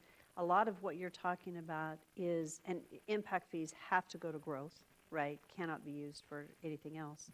So what you're really talking about is our replacement and renewal, which isn't funded another way, right? I mean, it is funded through growth, but we're behind on replacement and renewal. Correct, So, Mayor. okay. All right, any other questions for John? John, within the slides, I can't remember because I was looking down. Do we have a comparison of what an average gallon usage of domestic water? I know we have the square footage based off of the irrigation side, but actual water consumption compared to other cities, what our rate is compared to those other municipalities is, whether it be a 5,000 gallon a month, 8,000, 10,000, compared to the other cities within the valley? Mayor, Councilman Griffin, I don't believe we got that information from the other cities. When we reached out to the other cities and got all their information, we had to come to kind of a consensus of what volume we would be talking about so we could compare rates equitably. So I don't know, as far as per capita in other cities, the volume of domestic water or irrigation water that's used. Thank you. One thing that we can speak to is the fact that we have reduced our consumption both on irrigation and on domestic water use in both areas, and I don't remember off the top of my head the percentages. You may know off the top of your head, and I can't remember, but we have reduced consumption in both areas Yes, Mayor, that Which is was good. per capita. per capita. One was 5.4% and one was 2.7%. Thank you. Now, which one is which, I don't know that I remember that. Thank you. I think I would stand for a motion to close public hearing at this time. So move. Second. All in favor? Aye. Okay. What is the will of the council? Mayor, I'd make a motion on item 8.1, or as the domestic water, to approve the 10% increase as presented by staff. Second. Okay, so I have a question. Do we want this action item to be, as we're approving that, to go ahead and authorize, or do we want a separate motion to authorize the mayor to sign the resolution for FIS to increase domestic utility water rates? Can that just be one action item? Just do that one? Mayor, I appreciate the question. Where they are distinct here, one for a rate for domestic water versus irrigation. I would do Correct. an individual vote for each of them. I'm sorry, I wasn't clear on my question. The authorization to sign the resolution, can that be the action item for this public hearing? For each item, domestic? Separately? Separate? Yes. Yes. Okay. So actually, if you, So I'll revise and say. thank you. The motion is to approve and authorize the mayor to sign resolution for the 2026 increase domestic water utility rates of 10%, effective December 1st, 2025. And second, still good? Thank you, and that's exactly what I was looking for. Is there any discussion? Madam Seeing Mayor? that, I'm sorry? I just had a comment before Okay. we vote. It's unfortunate, I hate to see have to have this increase, but it's just one more reason why we have got to be better about planning 20 years down the road and not letting these things catch us, so we can not end up in the hole. I have to say, I agree with you. I have so many neighbors on fixed incomes, and moving into fixed income, it's very, very concerning. But at the same time, we have to deal with this. And so when you kick the can down the road, you hand it to your kids and to your grandkids, and we can't do that. One thing that we can continue to review is each year we're authorizing 1 year. So on the domestic water, it's $19 and something, I can't remember right off the top of my head. It's the cumulative thing that starts getting you year after year. So it is concerning, but I understand why it needs to be done. So any other comments before we vote? Roll call. Rodriguez? No. Chingula? Yes. Hammerfield? No. Griffin? No. Reynolds? Yes. Bills? Yes. Madam Mayor, it's a tie. Wow. Okay, so I guess I'm going to ask a question before I'm going to answer, if I'm allowed to do that. So we had half of the council say no. What am I allowed to have a discussion? Mayor, there's not really a Not code section really. that says this. This is a vote, and the discussion time is over, so Okay, I would, probably not. yeah, probably not would be my advice on this, yeah. Okay. I wasn't expecting this. I'm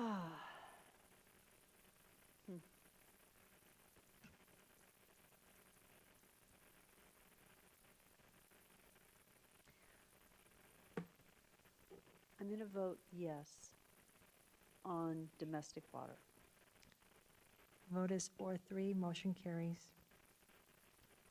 Okay, the Well, Mayor, next on, one. For irrigation rates, I'm going to make a comment and then the motion, if that's okay with council, and if there's comments there after the motion, fine. I realize the rates are difficult, and the increases on irrigation is extremely difficult over the next couple of years. So part of the decision has to be made is whether irrigation gets turned off. If a pump station goes down or a line blows, so then you have to weigh out, okay, do I pay the money or do I take a hit with my landscaping? Do I hook up hoses to my domestic water to keep things going?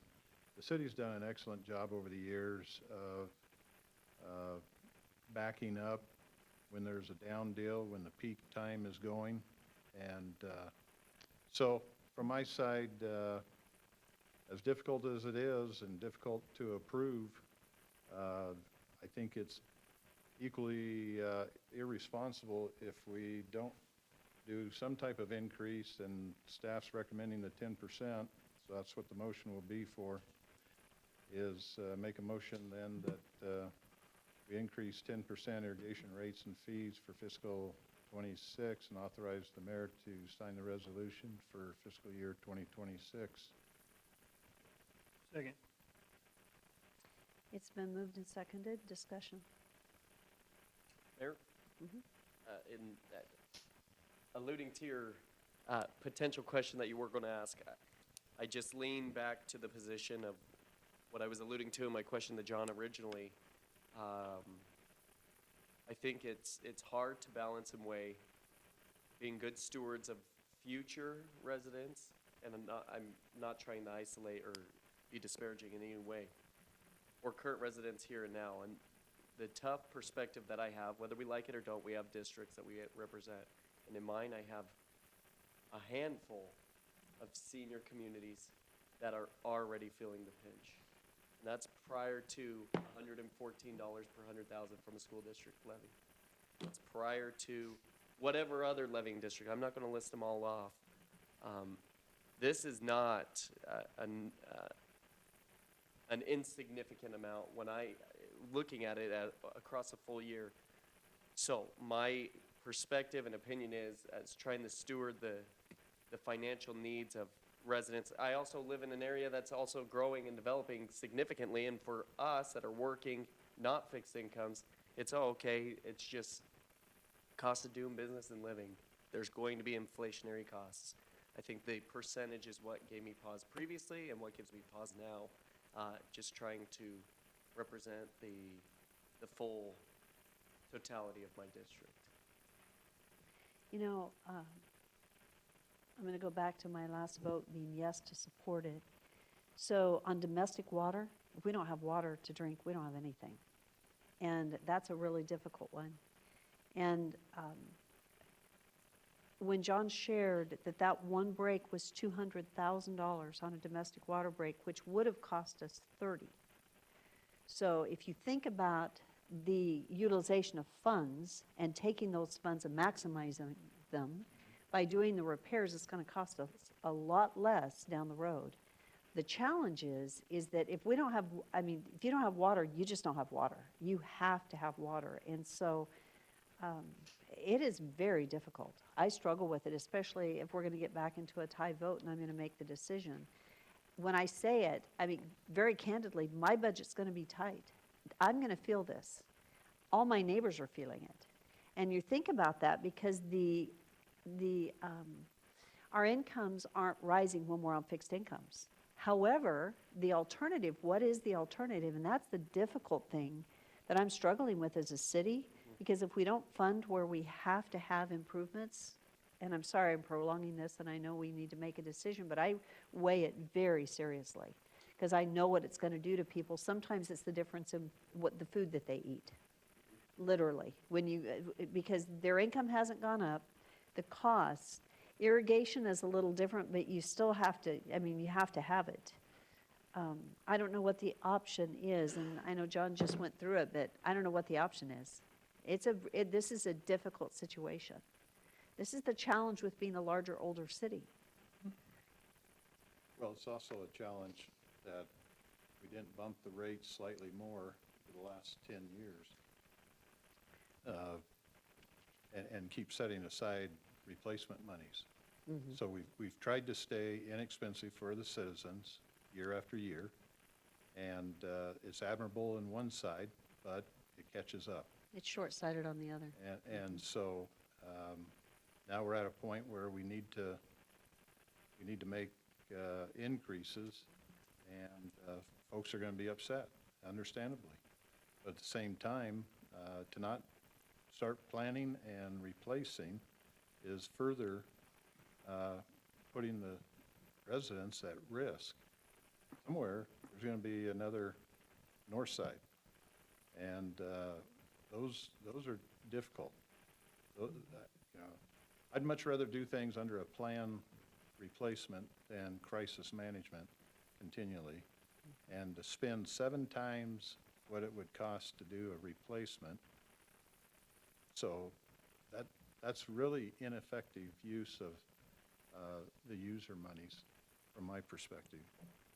So, Madam Mayor? Yes. So in the last 4 years of being on council, we've had to make some tough decisions, and especially the last couple of years. And I've often said, wow, could there have been a better time to be on council when we didn't have all these tough decisions to make? But somebody has to pick that can up and throw it away. We have to quit kicking it down the road, and those tough decisions have to be made. I don't like that we have to make this decision and raise the rates, especially for those on a fixed income. It's not fun, but we cannot end up in a situation where we have millions of dollars in repairs if we don't have irrigation suddenly or domestic water. And so I think the really fortunate person sitting on this dais tonight is Councilman Haverfield. He gets to retire and not have all the headache and the worry of these tough decisions. But I feel like it's really important for those of us that are going to be here to continue to keep making those tough decisions, even though they're unpopular, and take care of our city so that our future of our city doesn't end up in a really bad situation because it wasn't funded properly. Any other discussion? Okay, I believe we had a motion, is that correct? Motion and a second? I think we're ready for roll call. Rodriguez. No. Chingula.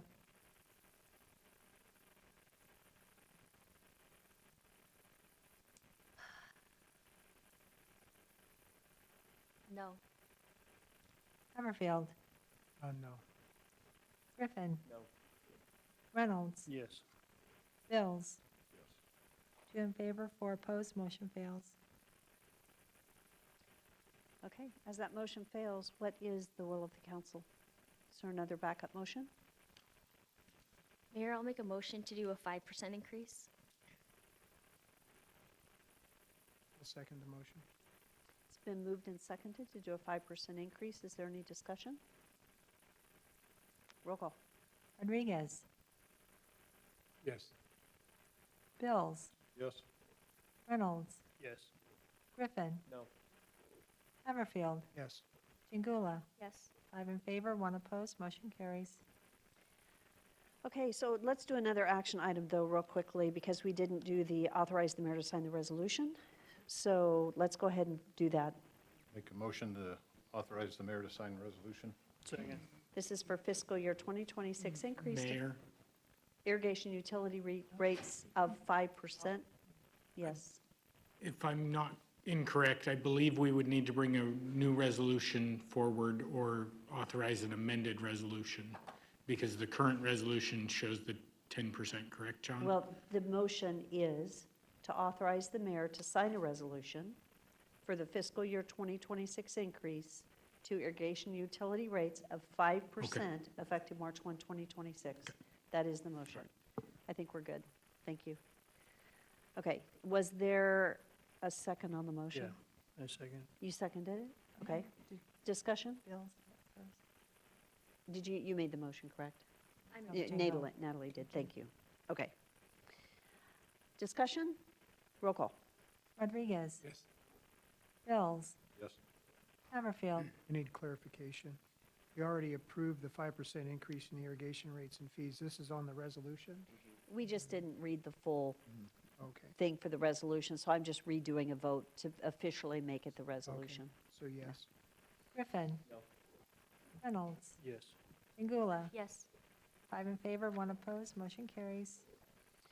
Okay, thank you. That was a long one, guys, but thank you. Okay, we're, 8.3 was the parks public hearing. We are postponing that to a later date, so now we're moving to 8.4. 8.4 is an action item. It's the variance of Nampa City Code 10-4-5B requiring a continuous landscaped berm fronting rights of way within the GB1 Gateway Business Zoning District on a 1.69 acre parcel located at 16033 Equine Drive for Ryan Johnson representing Christine Roche, Ag West Farm Credit, and the original concept is to allow for a landscape swale to preserve the drainage and utility easements function. Is our applicant here this evening? Yes, I'm online. Okay, thank you. If you could introduce yourself, give us your name and address, and tell us about your project. And my name is Ryan Johnson with Architects West in Coeur d'Alene, Idaho. That's 210 East Lakeside Avenue, Coeur d'Alene, Idaho. Thank you, Ryan, and you'll have 7 minutes. Right, what we're looking for is a variance. Right now, the code had changed from our initial submission in 2021 to require a berm in lieu of a swale. The site currently slopes from the back of the site to the front of the site, which aligns on Franklin. So it naturally flows towards the area that a berm is required now. The adjacent sites, including a shared drive aisle, all slope towards that front swale. And it kind of, in short, it makes the project infeasible to regrade the site and share a drive aisle if we have to relocate a stormwater swale elsewhere. You have anything to add? Council, I'm Nate Markison here with Ryan Johnson.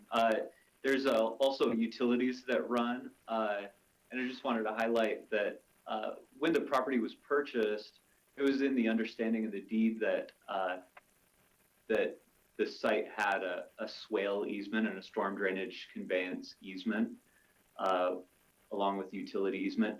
To require a berm where that swale goes actually is in total conflict with the deeded easement or the deeded property. So we're here to answer questions for you now. Okay, thank you so much. Council, do you have any questions for our applicant? Okay, so I'm seeing shaking heads, no. So we're going to have our staff member come and do their presentation. We'll do the public hearing, and then we'll come back to you guys for any further questions. Thank you. Thank you. Hi, Christy. Hi. Thank you, Mayor and Council. Christy Watkins, Principal Planner for the City of Nampa. As stated, this is a variance to not require a berm landscape buffer at 16033 Equine Drive. The subject property has a recorded 35-foot stormwater utility easement on it currently.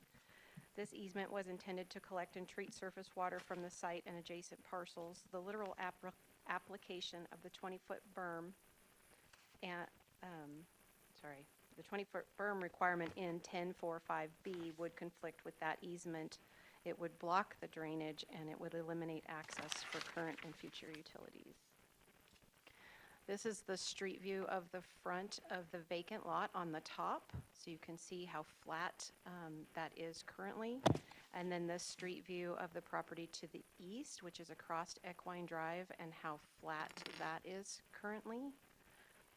And then this is the street view of the property that is adjoining the vacant lot that's going to be improved, and you can see how flat that is. You can even kind of see how the drainage swale goes down a little bit there by the sign.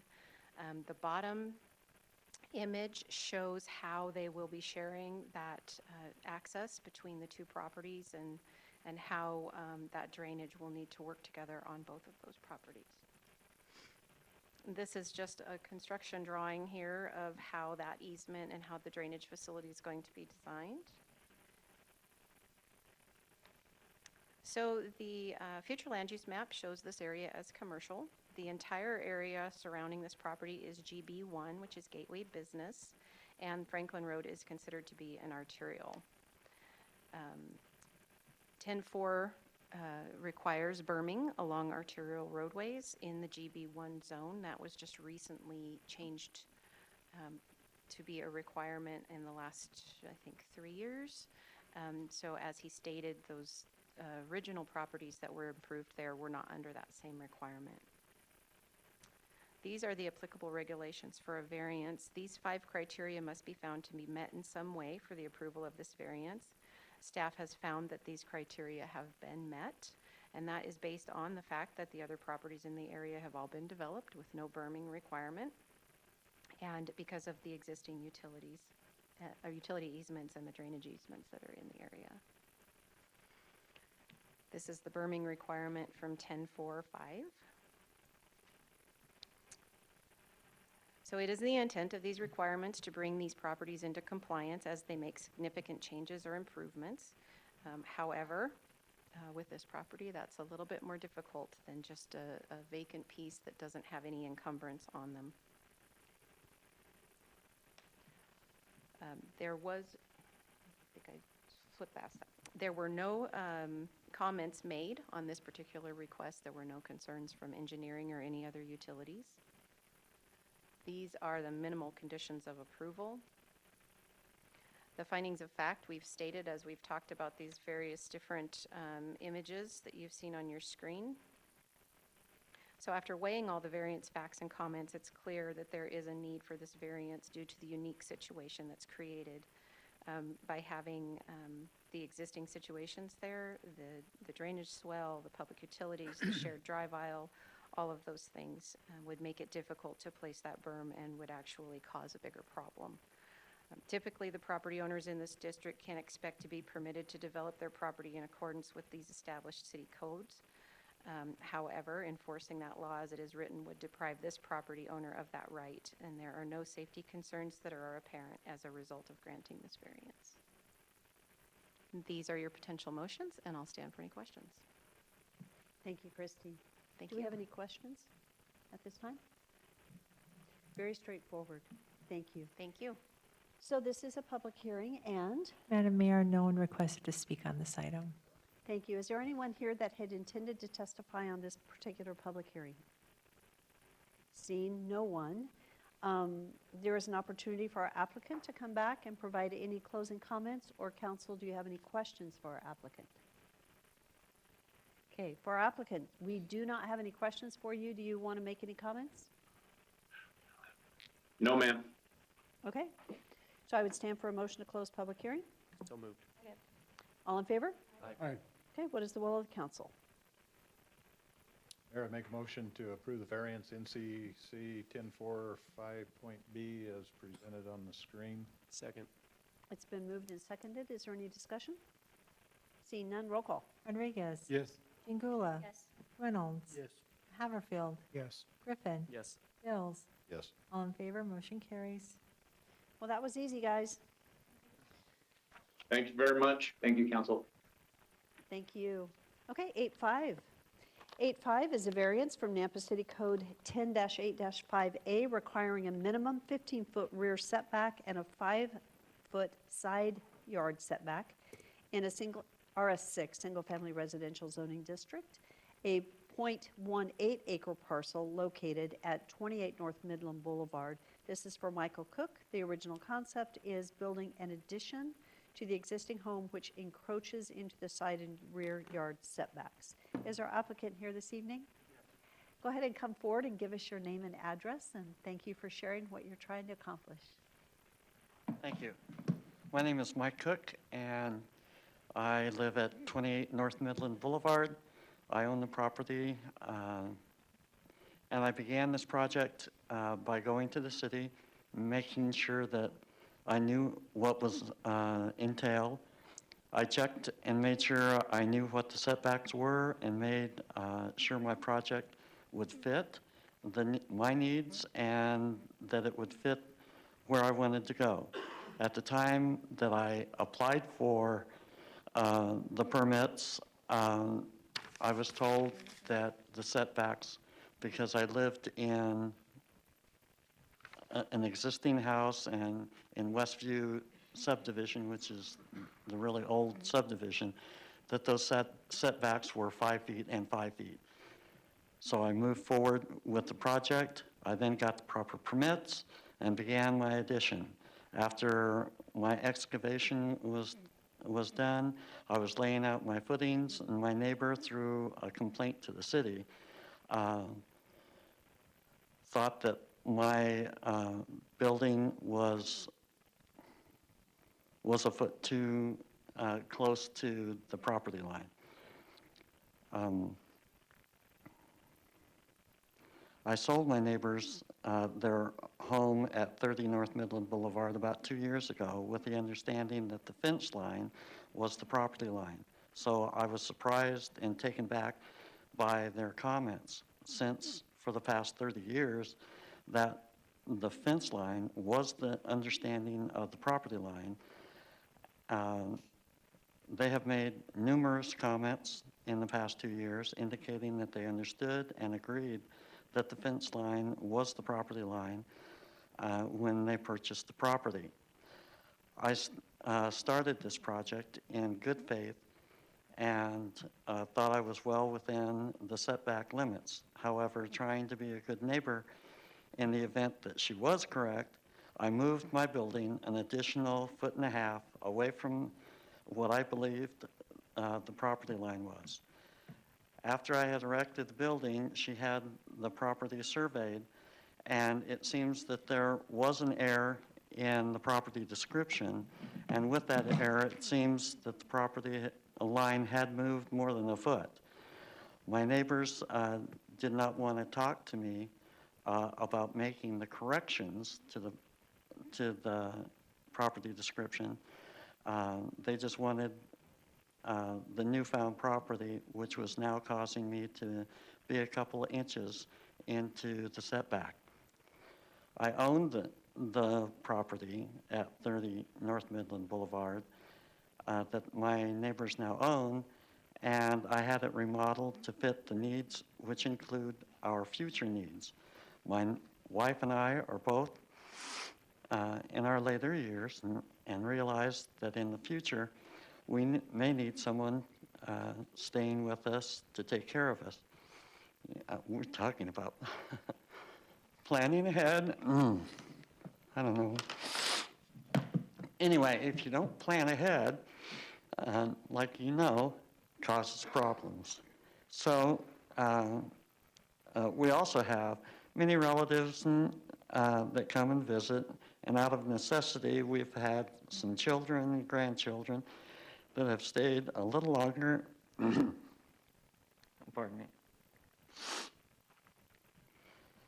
that have stayed a little longer than just a visit. So with that in mind, we did the remodel on 30 North Midland Boulevard, which we still owned. However, my wife found that she liked the backyard and the layout of the smaller 28 North Midland, so we moved back next door, but we still owned 30 North Midland home, which would still fit our needs. 2 years ago, we found it necessary to sell 30 North Midland. Pardon me.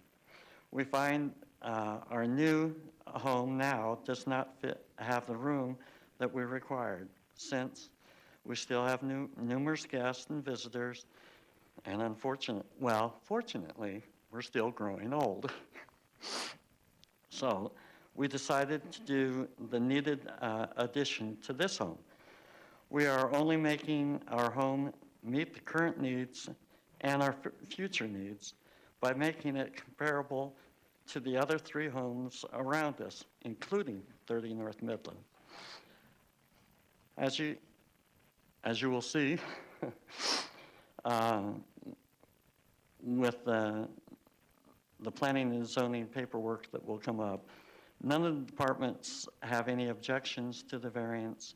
In fact, Rodney Ashby, the planning director, told me that he was going to approve it until he found that he didn't have the authority to approve the back setbacks.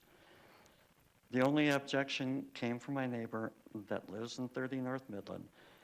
I have always tried to be a good neighbor, and I will continue to do so. And I just thank you for your consideration for the approval of this variance. Any questions? Thank you very much. Council, do you have any questions at this time? Yes. Mike, I thought you were moving to Wilder. Oh, no, that was my daughter. Oh, okay. I just thought you could have saved yourself a lot of headaches if you'd went ahead and done that. But Oh, yes. Or if I hadn't have sold the property to this certain individual, but that's fine. no problem. Thank Mayor? you. We'll have you, well, I'm sorry, do you have a question? Mr. Cook, Yes. can you point out where the house is of the neighbor that's complaining? Oh. Does that look right where that cursor's at? Wait a minute. No, somebody took, I dropped it and somebody. Oh, okay. Is that correct? Yes. Okay, thank you. It's that property. Okay, thank you. Any other questions? Okay, we'll have you back at the end, so Okay. we'll move to the other part and we'll have you back. Thank you so much.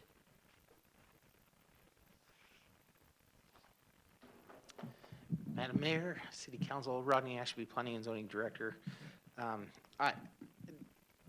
There's a lot of emotions about this and feelings. I have to just stay as neutral as I can with this, so I'll just try to stick with the facts of what I know. Some of what I've heard, though, is just based on the applicant's comments. I haven't had a conversation with the complainant, and in fact, for this public hearing, I haven't received any comments from any neighbors. So let me just move on here. Here's the site plan that he had submitted for building permit. The applicant is requesting a variance to the 5-foot side setback and the 15-foot rear setback. The proposed new setbacks would be 4 feet 8 inches on the side, or the north, and 3 foot 6 inches on the rear, or the east. And there's a little bit of confusion about 5-foot setback in the rear versus the 15-foot setback that you adopted a little while ago. So at that time, we talked about 5 foot being for existing homes. So the concern for me was we just adopted the 15-foot setback. This is a new home being built. So when my staff reviewed this, and they saw that it was 5 feet from what they thought was 5 feet from that rear setback, they said, okay, this is consistent with what we had talked about. Accessory structures for existing homes could be 5-foot setback from the rear.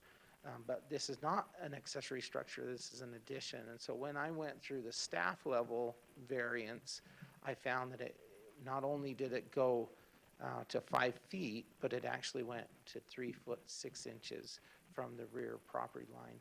So regardless of whether it's 15 feet you're looking at for a rear setback, or if it's 5 feet, they're still within that setback. And so just to make it easier, I just said, okay, 15-foot setback, let's recommend that they get a variance from that 15-foot setback.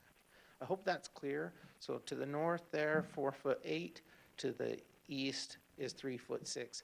And because of the way the property or the home is laid out on the property, it's a little challenging to determine what is the rear versus the side setback. So again, this is why it's before you. I do not have the authority to grant variances to rear setbacks. So the comp plan shows this as medium density residential. The zoning is RS6. It's surrounded by single family residential and RS6 zoning. So the applicant was issued a building permit for the addition to the house. And then after construction began, the neighbor to the north notified the city that the location of the addition was too close to the property line. The applicant had not verified the property line location after splitting his property and selling the relatively newly created property to the north. The neighbor who bought the newly split property contracted a survey of the property and found that the property lines were significantly different than the property owner of 28 North Midland had assumed. So applicant requested staff level variance for side yard setbacks. Staff found that the building encroaches into the rear setback as well and denied the staff level variance due to not having authority to approve a rear setback variance. But as he stated, I was going to approve the side setback, but when I found that it was in the rear, I could not. Mayor, can I pause you real quick, Rodney, to ask a question? The building permit permitted them to build the addition did they not see plans, or was there not, can you explain to me what happened there? Yeah. So that's a great question. So this is the site plan that was submitted for the building permit. So when they discovered that, when they began that construction, they were told, if you can see on there, they're showing 5 feet from the back and from the side. So the applicant and the drawings that were submitted as part of the building permit said 5 feet. So everybody said, yeah, this is good, we're fine, let's move forward. And then when they did the survey, when the neighbor did the survey, then it was discovered that they were actually closer than was expected. So the issue is the 5 feet, not the 15 feet? Yeah, that was my explanation just a second ago. Like, the That's what 15 feet. I'm just trying to follow here, because it's, Yeah, what we're so- arguing is 4 inches Correct, off yeah. the north, but that's why I'm, Well, it's actually 6 inches on the rear, oh, man. and, yeah. oh, okay, thank you. A foot 6 inches, actually, there on the rear. If you were to say that that should be 5 foot setback. So regardless of whether it's 5 foot or 15, we're still having to have a setback because it's within that 5 feet. Thank you. Okay. Apologies. Okay, and then the applicant applied for the city council approval of a variance of the rear and side yard setbacks. Here's kind of a visual of that. The blue line actually is just a little bit off on GIS, but you can see the property line right next to it.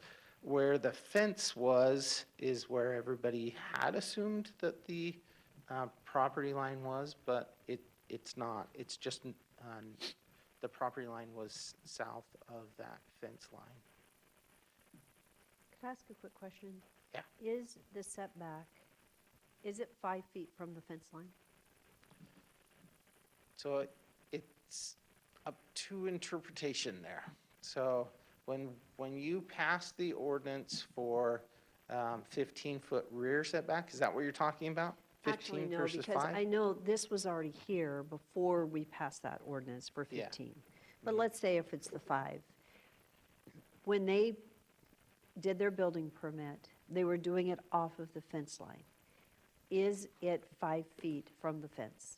It's definitely 5 feet from the fence. It's Okay. more than 5 feet. That's from the where the fence. error, it's more than 5 feet from the Yeah. fence. It had to do with when the survey, it's such a common thing. Correct. Where you think the fence is on the surveyed line and it's not.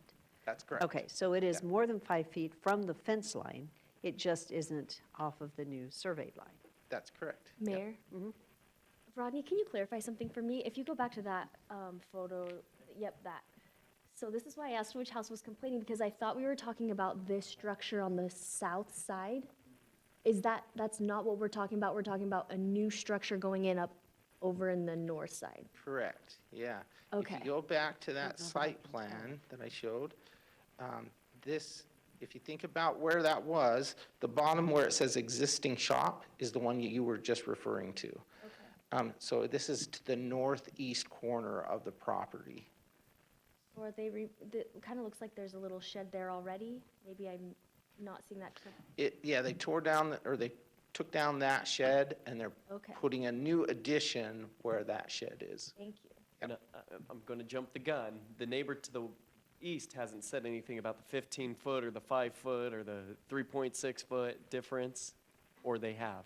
I have received no comments. So really, the issue is regarding the north portion, but with looking at the northern portion, we also need to consider the eastern portion and That's just getting rid of correct. both. Yeah, both are setbacks. Throwing both Yeah. stones. Thank you. Okay, so here's some pictures that he provided, indicating that on the far left there's that fence. It was, I think he said 6.5 feet from the fence, and then he did a property line distance, and that's how we got those numbers there. So variances. You've heard this bill before. I'm not going to go through it again, but just trying to treat everyone fairly is kind of the message here. Here are the 5 criteria that need to be met in order for you to approve this. And then just clarification there, here's where the language says that I don't have the authority to grant I grant a lot of staff level variances, but I don't have the authority to do that for rear setbacks. And then there's the existing setbacks, as I've stated on the bottom there, 10.8.5A. So Nampa Building Department conditions, the addition shall meet, essentially they're saying it needs to meet code and needs to comply with all the overhangs and setbacks. And so they'll need to resubmit for approval with the accurate measurements from the property lines and the details for any required fire ratings. So, because the number that they gave that said 5 feet from the property line was incorrect, they need to show the correct one. So here, that's the only comments that I got from any agencies or public. And then all cities, so I just put those essentially into conditions that they comply with those conditions. And then here are the facts. We've talked through this already. I can't see any reason that this would increase traffic. Maybe there's more people living in there. His intention was just visitors, his family, but maybe in the future. But that could be done anywhere. So on any property, they could expand, and that would increase number of people living. So I couldn't see any reason for that. The safety concerns or the health or welfare, that's a little bit subjective, but I couldn't find any facts that would support that it was causing a safety concern. And we've gone over the history, so you know about that. So this is my proposed conclusion. After considering all the variance facts, it is clear that the need for a variance is a unique situation created as a result of mistakes made in the drawing of the legal description when the property was sold, the shape of the parcel created because of that mistake, and because of the orientation of the existing home on the property, which is at an angle on the property which made it difficult to determine side and rear yards. There appears to be no significant impact to the safety or welfare of others in the area with the granting of this variance. Finally, this variance grants the applicant the ability to utilize his property in a similar way to what others in the same zoning district have the ability to do on their properties, whereas without the variance, he would be unable to adequately expand his residence. Enforcing the law as it is written would deprive this property owner of that right. And that is it, with a couple of potential motions, and I'd stand for any more questions. Thank you, Rodney. Council, do you have any questions? Mayor? Yes. And it likely will be for the applicant, but Rodney can answer it as well. Just because the construction has already begun, that fence was ripped down already, or is that going to need to be ripped down after finding out that we're 4 inches off what was originally? Mayor, I can speak to that. The fence is actually on the neighbor's property now, so that is her fence. So she has the ability to decide what to do with the rest of that fence or to build a new one. Thank you. Thank you. Any other questions for Rodney? No, Preston. Okay. Before or after the public hearing? We can do it after. Okay. Okay. So this is a public hearing. Do we have anyone? Madam Mayor, we do have 2 people signed up. Our first speaker is Paula Wolford. Good evening, Paula. As you come forward, please share your name again, your address, and you'll have 3 minutes. Hi, good evening. My name is Paula Wolford. I reside at 30 North Midland Boulevard. I am not the homeowner, but I do reside in the home. I just would like to say that I do agree this whole situation is very driven by emotions on both sides. We have been met with some aggressive responses to the communication that we've tried to provide. My main concern is that on the other side of us, because I don't know if you were able to see, we kind of live back in a corner. We're not directly off of a road. So you go down a easement to get to both of our homes. The one up above us, we had a property line dispute that way as well, which is what started the survey. This was brought to the attention of Mike prior to construction to help him in case the property lines were off so that he wouldn't start construction and then something go wrong where we're in a situation where we are now. But because of the other property line, there was a shed that was encroaching onto our property, and we have been denied homeowners insurance because of that encroachment. And so at this time, we are still trying to work through that. We have been making improvements to change the fence line. That neighbor has made adjustments to his shed that is, so he kind of cut the end off so it's no longer on our property. So we are still working towards that. But my main concern is that if he is granted the variance where it is not the 5 feet, if our homeowner's insurance is still going to continue to deny us because we're not within the code that is written. There is, of course, like fire safety. A few inches may make a difference or not if something were to happen. There is, like I mentioned before, a new fence that we've put up and have been working on that. So we've been kind of trying to make the fence be up to the property line while still on our property to reestablish the accurate results of the survey. We, again, have been met with a lot of emotion on both sides. I work from home for part of the time, and I'm trying to establish a new internet connection because our current one isn't great. But Mike is denying access to the internet company to go onto his property, to get to the manhole, to connect to our manhole. And so I'm unable to do some of my work. It's affecting my daily life, which is why I'm here to speak, because of my concerns for the heightened emotions, the aggressive behavior, and then the potential for not having homeowners insurance. Heaven forbid something to happen, we could lose everything and not have any way of gaining any of that back. And so I just wanted to bring my concerns before the council today. I don't wish any. Madam Mayor, time. Thank you. Mayor Kling? Yes. So can I ask you, it's a building on an adjoining piece of property they're denying you homeowners insurance because of its proximity to your property line? So the entire home that on 30 North Midland Boulevard was denied because the one at 32 had a shed right there where he's had his mouse. Okay. That shed had encroached into our property and caused the homeowner's insurance to deny coverage because of the encroachment. So is it still there today? As of today, that one is not, but our concern is that if he's granted the variance that is under the 5 feet, that they will still look at it the same way as the encroachment and continue to deny homeowner insurance coverage. It's not proximity to your home, it's just proximity to a property line. Correct, right. And they would deny you homeowners insurance? Right, it's the encroachment onto the property line that they're denying homeowners insurance. There's a big tree right there as well, and that tree has posed the same problem where it encroaches onto the house and causes a denial claim.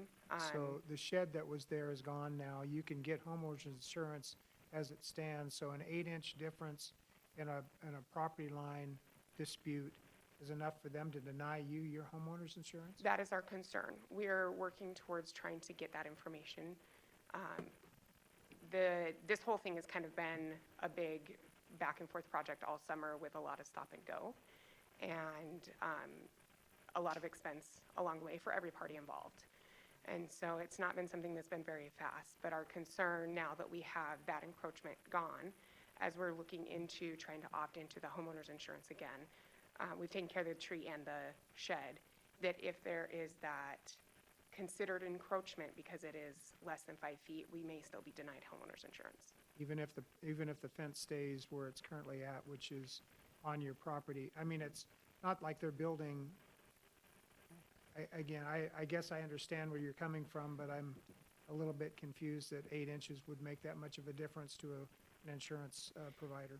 The encroachment on the shed was based on the original property line prior to the new survey, and the encroachment was 3 inches over the property line. The one to the Correct. northwest? Right, that little white area right there, what you can see, the property line there, you can see that's actually over. When the home was purchased, it was based off the fence line, which is farther over towards the home. That shed encroached over 3 inches, which is what caused the denial of homeowner's insurance. But going off of what you're saying, that was a totally separate issue. And you're saying that you're concerned, but this is not encroaching over a property line. And you don't know for sure that you're just saying that you're concerned. Correct. I'm just bringing a concern because the city code is written that it needs to be 5 feet from the property line, where if it's less than 5 feet, the insurance company may consider that an encroachment to the property line and then deny coverage. Yeah. Mayor, Yes. can we hear from Rodney on that? Mayor, I think I can clear that up if you're Thank okay you. with that. So the building code is different than the planning and zoning setbacks. So we have a setback, we have easements, and we have building code. Building code, you can go right up to the property line if you treat it a certain way. So you have fire protection walls or whatever. But typically, a typical setback for building code is 3 feet in a residential structure. So 3 feet from the property line is going to not require extra treatment for a wall for a residential building. Any closer than that, they'd have to increase the fire protection rating on the wall. But it doesn't typically, and I can't speak to an insurance company's, I can't speak for them, but without any exceptions, I can't see any experience where they would deny a homeowner's insurance based on something being 3 foot 6 inches from a property line. Thank you, Rodney. I appreciate your clarification. Thank you. Thank you for your testimony. Yes. Do you have a question for? I do. Okay. Previously, the shed that was on Mike's property, I'm going to refer to Mike because it was not, the shed that we saw in the aerial imagery. So there was a shed where he Was is it abutting currently- that fence line? And they never mentioned that shed that was previously abutting that fence line in your denial for homeowners So- insurance. The shed was up to it, but not over, where on the other side, the awning part of it encroached over the fence line. So, again, his home isn't, Just so we know, Mike, I can't have you talking during, so thank you. But feel free to take notes, and you can speak at the end. And then we'll just make sure you're not asking the applicant questions, please. So it had gone over the property line. The property to the northeast shed went over the property line. So now my question goes to Rodney. Rodney, is this new build home going to be going over the property line at any point? It is not. Okay, thank you. Thank you. Okay, thank you very much. thank you. Okay. Madam Mayor, our next speaker is Kavina Chandler. Good evening, and thank you for giving your name and address. Thank you. Kavina Chandler, 30 North Midland Boulevard, Nampa, Idaho. Thank you for letting me speak. Also, our neighbor behind us he is working tonight, but told me to remind you if I could, that he sent an email and he sent a chat to whatever that website is, which I'm not aware of. He is online watching and trying to speak. First thing I would like to say is that when we bought the house, Mike submitted all the paperwork for all 4 properties, and he submitted the property descriptions for all 4 properties that he previously owned. His son, for context, owns the other house encroaching on our property, and we're between the 2. For clarity, could I ask you a quick question? For clarity, Rodney, can you show on this picture we're looking at, which property is your property that you're talking about? Just to make sure I understand. Yes, Okay, this I'm the is your complaining property. neighbor. Pardon? I said I'm the complaining neighbor. Okay, so that's you, okay. That's me. So in April of 2029, or I'm sorry, on the 29th of April, I spoke to Sean, special investigator, and asked him, wasn't actually a complaint, it was questioning him on what my expectation should be for this building that was being put up and was a two-story building. This is about 30 feet from my front door. This, where you see the silver car, that is my front door. He came out and shut the project down due to lack of permits. And then in June of '26, I wrote, I know Mike has said I didn't have any communication with him, but I wrote him, Mike, it looks like you're almost ready for concrete. And before, I want to let you know that we do have a surveyor coming. And here, in accordance with the boundary description, and fence needs to be moved. The fence needs to be approximately a foot closer to your house to meet the measurements in our boundary description.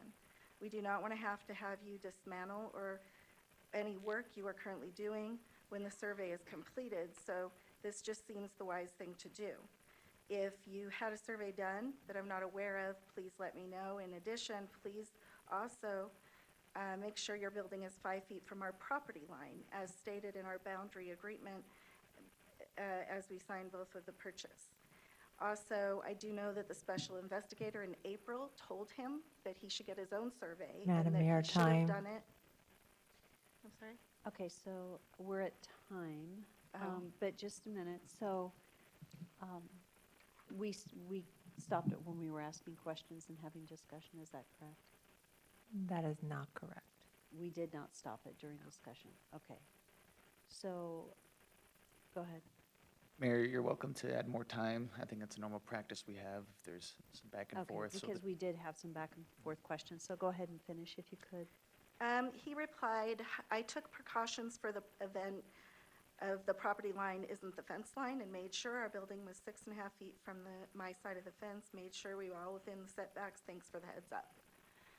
So he both, and I have this if anybody wants it, that was one thing. On August 13th, the survey was complete, and it is pretty accurate to the picture that you see.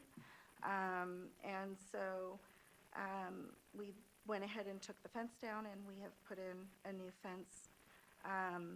The encroachment problems for insurance definitely are a concern. We have not been able to obtain anything but lender insurance at this point because of encroachments on both sides of our property. The other thing is fire safety. This easement is the only way in and out of both of our properties. We already have, both with his vehicles and ours, several vehicles, and parking is an issue. We are already parking in the easement. Sometimes they are parking. His neighbor who lives in the little shed in the backyard, she parks in the easement. And we've expressed concerns about that, and he told us originally that people were moving in. So I don't know why that's being said, that it's just for visitors. He did break ground before the permits were set, and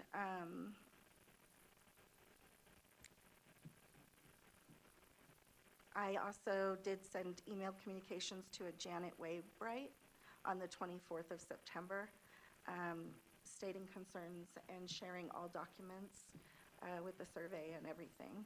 I'm not sure if she is with planning and zoning, but it was in response to a letter we received to do that.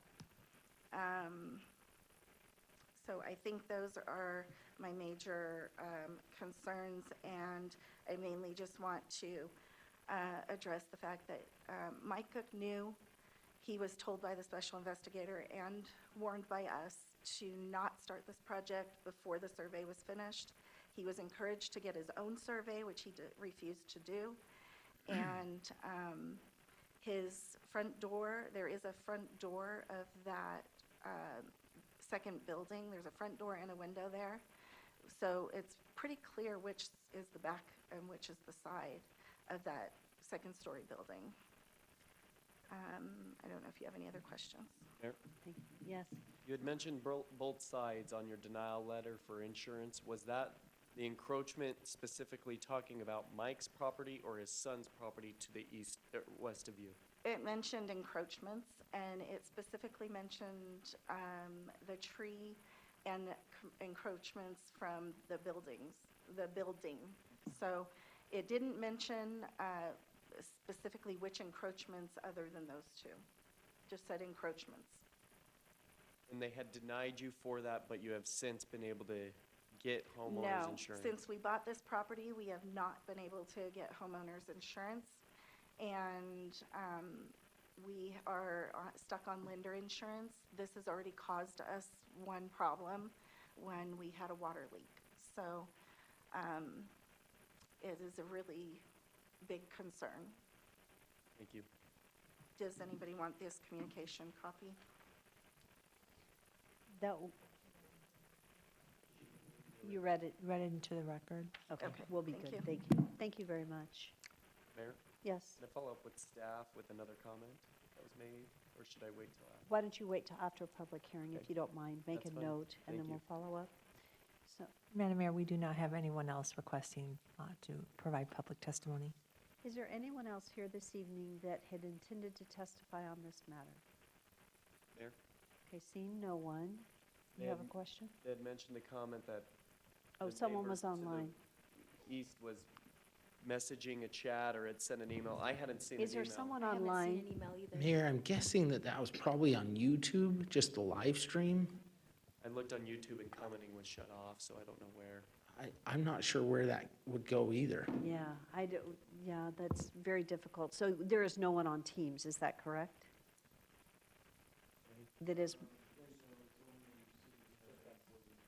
Okay, okay, unfortunately, they may be at the wrong location rather than our Teams, so, and there's no testifying opportunity through YouTube, so, And we didn't Okay. receive an email, correct? It wasn't, I don't have one. okay, thank you. okay, and you've not received anything? Okay. Thank you. Okay, so I've asked, there's no one else here that wanted to testify this evening. This is an opportunity for our applicant to come forward, and you have, I think it's just 5 minutes to provide any response to comments that have been made, if you have some responses. Okay, thank you. Uh-huh. As far as the encroachment, that's all on my son's property, which he's taking care of. And a couple of years ago, she did approach me and said that she was going to lose her insurance. So she indicated to me that she had insurance, but it was because the tree that is between her and my son, yes, was on her roof. I was trimming the trees because it's my responsibility off of my garage, and I own the driveway, and I was trimming all those trees, and she kind of demanded that I trim her trees. Since it was my son's property and I wanted to be a good neighbor, I went ahead, and so she didn't lose her insurance. I trimmed those trees for her. Last year, I was out trimming the trees again, and she said, if you could trim those trees again, we'll help pay for it. And I said, okay. So I trimmed the trees, and afterwards, I said, I don't need anything for me, but the equipment costs so much. She said, I never said that. So I just wrote it off. but I had helped, trim the trees and stuff for her. As far as the internet, the comment, that's an incorrect comment because I went out to help the people get her internet, and she has access where the silver car and the trash cans are in that corner. No, over to the left. No, the front. Yeah, right in front of that. Right there is her access to the internet, and it's TDS. The line comes up that side of the driveway to her thing, and then comes over to another one at my place, and then it comes to my house. So I did not deny her, and I was trying to help her get her internet. And the guys that put in the line didn't even know where it was. And I sat there and watched them put it in.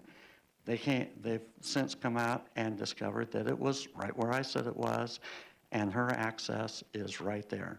So she doesn't have to cross my property at all.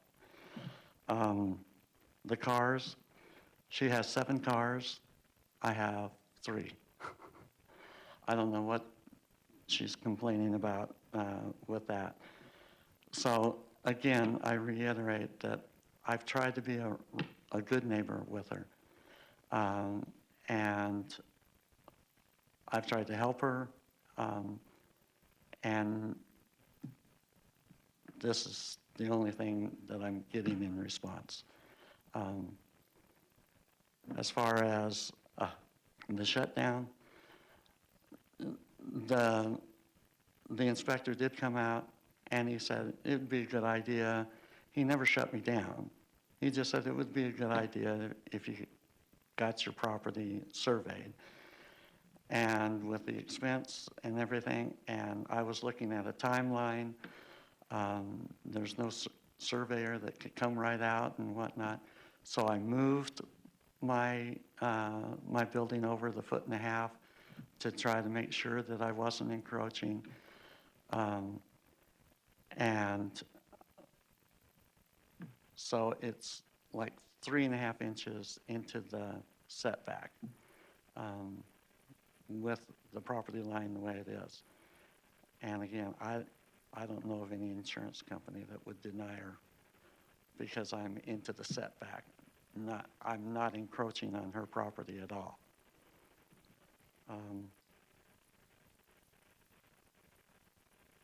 So, Madam Mayor, time. yeah, I'm through. Any question? Council, okay, so Councilman Haverfield, followed by Councilman Griffin. Just a quick question, Mike. Are you acting as your own contractor, or do you have someone? No, I have TDS Contracting. That is my contractor. TDS? Yeah. It is a general contractor that's doing the Yes. construction for you. All right, thank you. Okay. Councilman Griffin?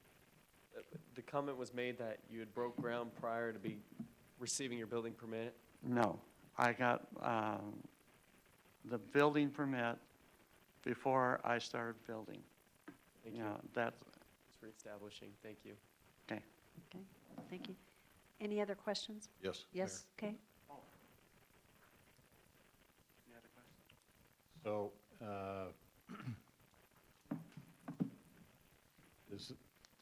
this hasn't been formally platted. This was sold and divided up by meets and bounds descriptions, Yes. legal descriptions. Yes. Okay. And you're responsible for all that? In other words, the drive aisle off of Midland and the 2 or 3 or 4 properties that have. Originally, yes, I owned all 4 of the property plus the driveway. The legal descriptions were written up And ultimately, yes, I'm responsible for that because I own the whole thing. I wasn't really concerned that much. I think the title companies, you know, were the ones that were actually giving me the measurements and everything. And I should have had it surveyed originally, but I did not. Right. You put in the improvements, as I understand you to say, and you built the fences, whether on property line or not on property line, if I understand right, because you built all the houses. Right. Okay.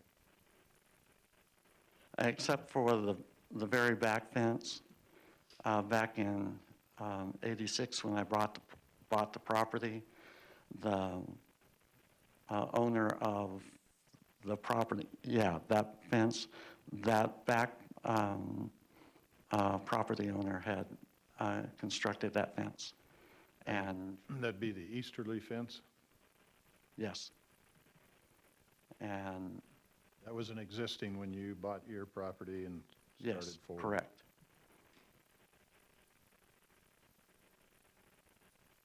Thank you. Excuse me, any other questions for our applicant? Okay, thank you very much. Thank you. I do have a question I'd like to ask Mark Stoyer. Mark, over the building department, do you have access to the records for this particular one that you can speak to? Were there any records noting that this construction was started before it had anything in this system? Mayor, city engineer will look at that up right now. Okay. We do have that information. I think that might be beneficial to know. Thank you. Mayor? Yes. While they're doing that, just because I know we addressed the homeowner's insurance, but there was still a question that they had about fire safety. If we could have fire marshal just maybe speak to that. I know you did submit a letter, but just putting it on the record for the meeting to answer their question.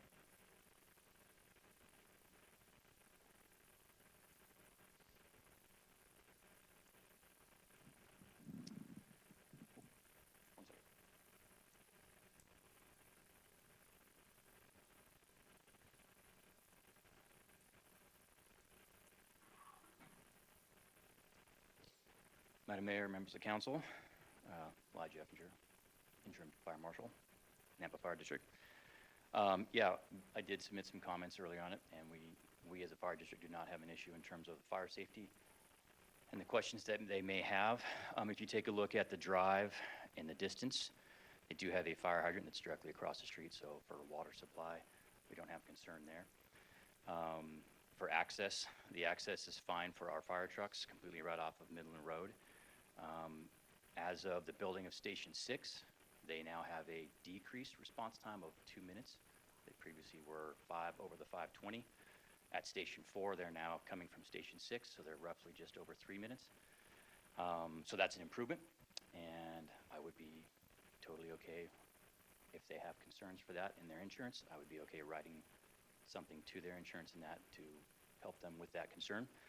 But as far as access goes, as far as our fire crews go, we train specifically for homes that are like this. We have several of these throughout the city as well as within the district, where we kind of have a joint easement agreement, a couple of homes tucked back in between off of a immediate road.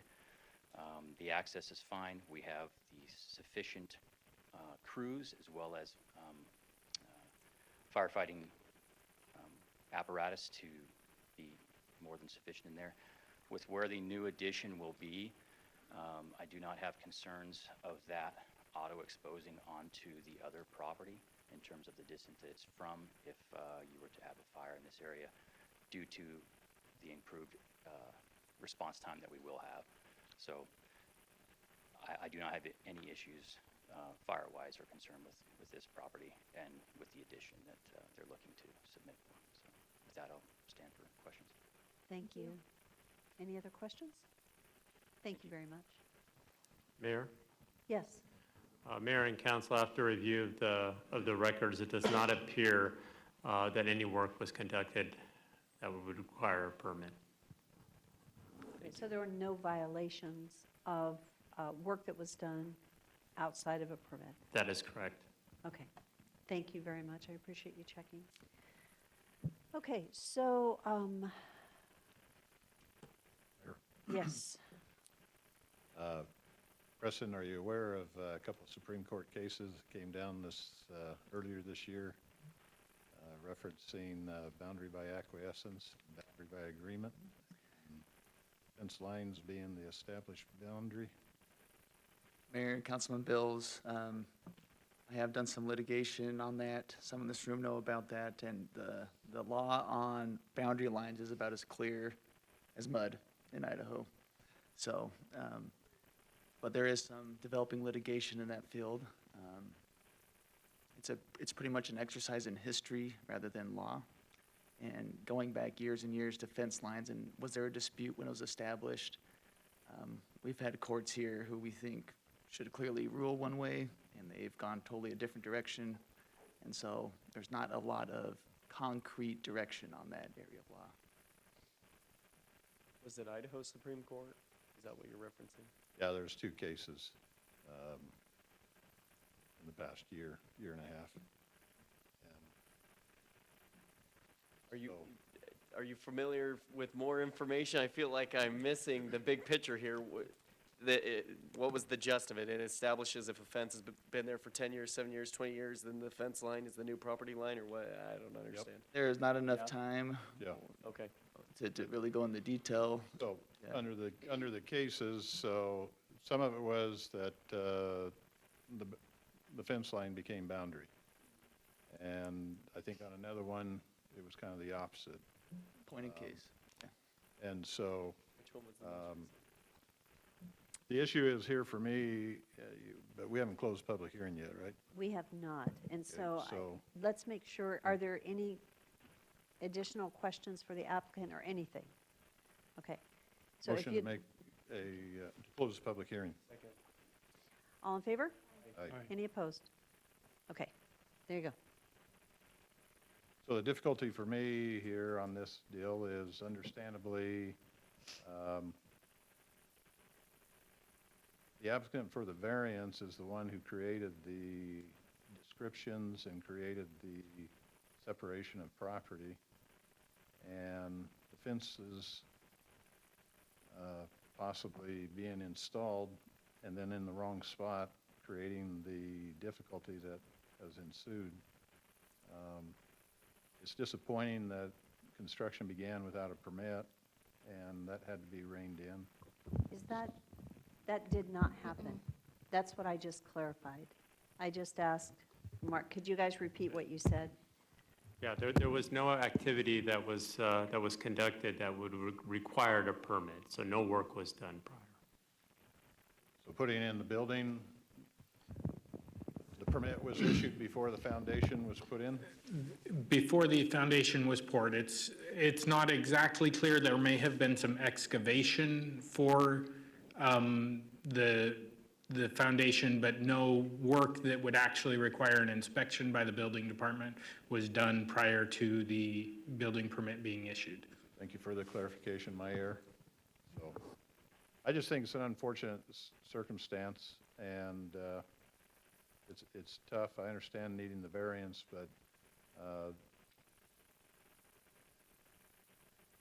this could have been handled better, and here we are helping to clean up something. So,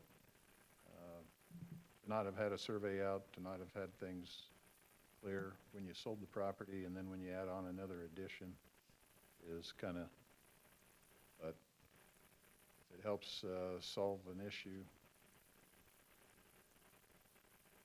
it's tough for me to, I mean, construction's already happened, and now we need the variance. And it's similar to the one that we had over off of Greenhurst here a year ago. We're going back in and making adjustments, so it seems like we have a pattern at times. Those are my comments. Okay. Councilman Griffin? Promotion. That's fine. Mayor, I move to approve the variance as stated on the screen. Second. And I would like to add a comment if I could.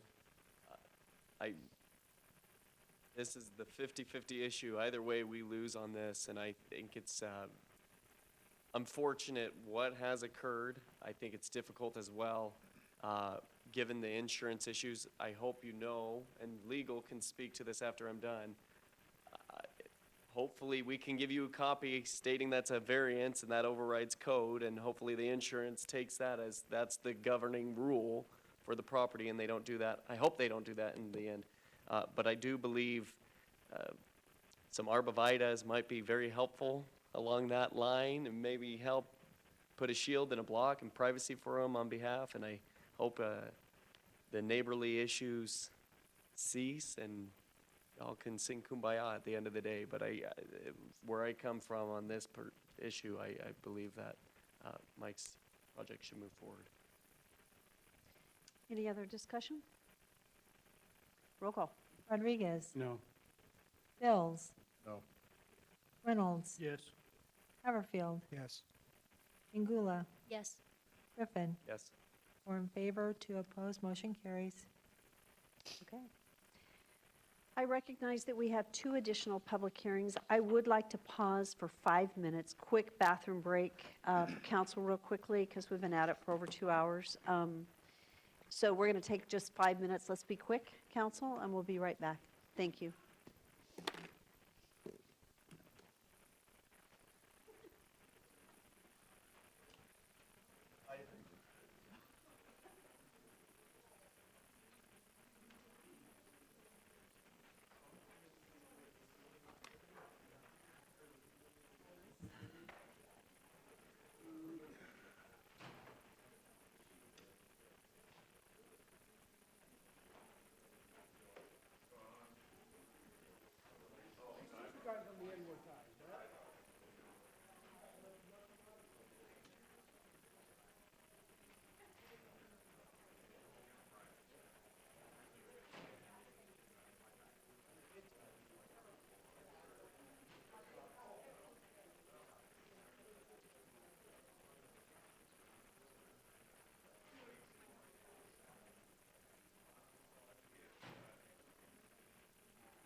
Harry, call me Harry.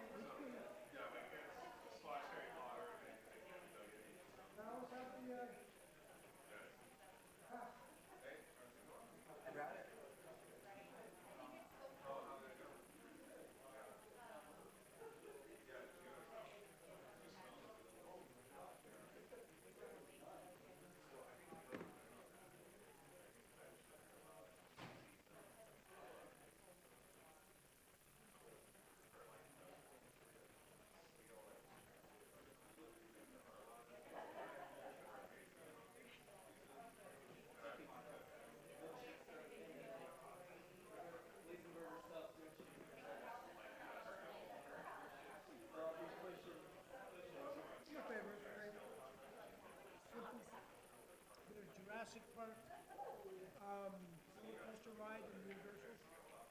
One ride. Yeah, but I've been on that ride. Good ride. Yeah, I like it. Turns you upside down, goes over the water, comes back out.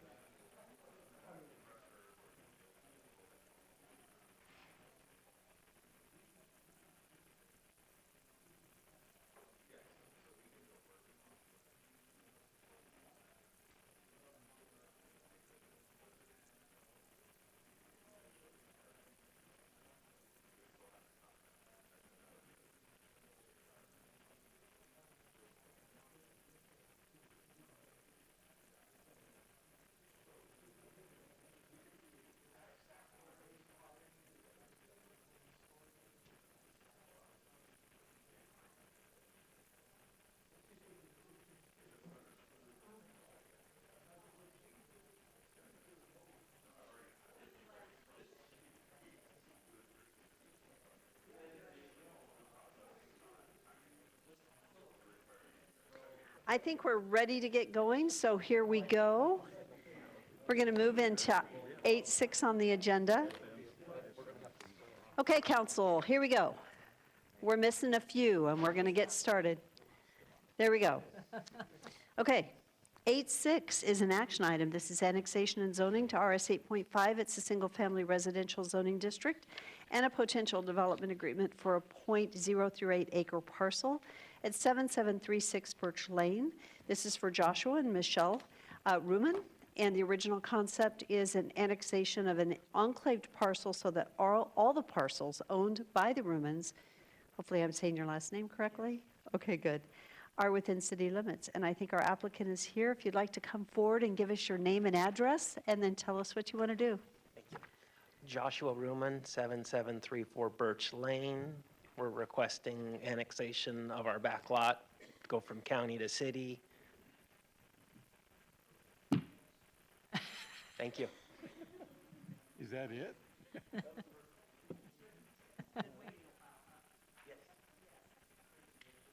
All right. Thank you, Mayor and Council. Christy Watkins, Principal Planner for the City of Nampa. The action requested from you this evening is for annexation and zoning to RS 8.5 for this small parcel at the back of 7736 Birch Lane. They own both of those parcels, and they would like them all to be under one jurisdiction. And that has also been the direct request of Canyon County Development Services because they don't want that parcel under their jurisdiction either. So this would solve some issues, would make everything consistent, and all of those codes would then apply. So can you click on my computer? I think I might have moved off of it. There we go. So in September, Planning and Zoning Commission unanimously recommended approval of this request. There are city services available to this property. It is currently comp plan medium density residential, so the RS 8.5 zone is appropriate for that designation. It does not want to work.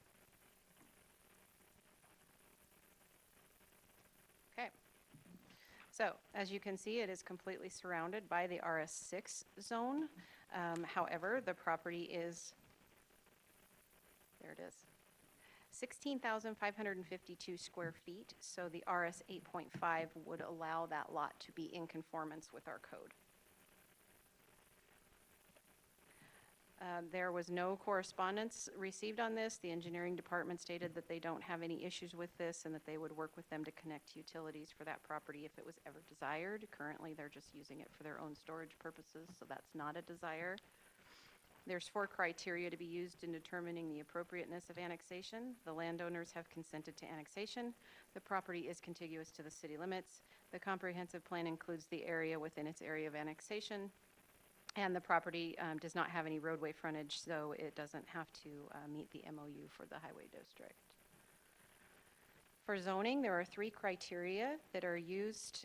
It does meet the comprehensive plan. The uses are appropriate with the areas around it, and it is in the interest of the public and reasonably necessary because it allows for efficient use of existing property and would put all of these parcels under one jurisdiction. Oops. Those are the conditions of approval as listed in your staff report. Those are your potential motions, and I'll stand for any questions. Mayor? Christie? So the land, does it have access to East Declaration Drive? Look back at a map. I didn't have it Oops. pulled up quick enough to ask you. Councilman Bills, it does not currently have access to Declaration Drive on the backside. Yes. Yeah. Okay. So I have a quick question, and maybe I'm just missing something. As I'm looking at the close-up aerial view of the property, it looks, I'm sorry, it doesn't look residential. Am I missing something? Mayor, this is just their storage for their personal things. So there might be an RV or something back there in this picture. They're just using it for their own personal equipment that they have on their lot. It's not commercial. It's not commercial? Okay. The aerial view almost does not, I'm trying to find the residence in here because it looks like it has a lot of Well, other the things. residence is to the front of that in the yellow. So on this picture here, the residence is to the front on the yellow. down just a little further. Where the square is that's being annexed, that's just an empty lot. There's no permanent buildings on that Oh, property. got it, okay. Is down here. Yeah. Okay, but we're talking about this other property. Yeah. That's in a residential area. Okay, and how's that property going to be used? For their own personal storage. It's just Okay. in the county right now, and the county can't, they don't even have access to it, and so they've actually requested that they annex into the city. Okay, thank you. I There's guess- no plan for sewer water access to this parcel? Councilman Bills, no, there is not at this time. Again, they're just using it for their own personal storage. Is there any requirement to fence this property if it's used as a storage lot versus residential or? Mayor, it's just residential, and it's going to stay residential. They can fence it if they want to, but there's no requirement for it to be. I believe it is partially It is fenced fenced. already. It is fenced, okay, perfect, thank you. Are there any other questions? Nope. Okay, Thank you, Christie. So this is a public hearing? Madam Mayor, no one has requested to provide public testimony on this item. Is there anyone here that had intended to testify on this item? Seeing no one. Our applicant, would you like to provide any closing comments? And council, do you have any questions for our applicant? I'm not No, seeing ma'am. any questions. Okay. If there are no questions, I would stand for a motion to close public testimony. So moved. Second. All in favor? Aye. Okay, what is the will of the council? May I move to recommend approval of the annexation and zoning to RS 8.5? Could we put the motion on the screen?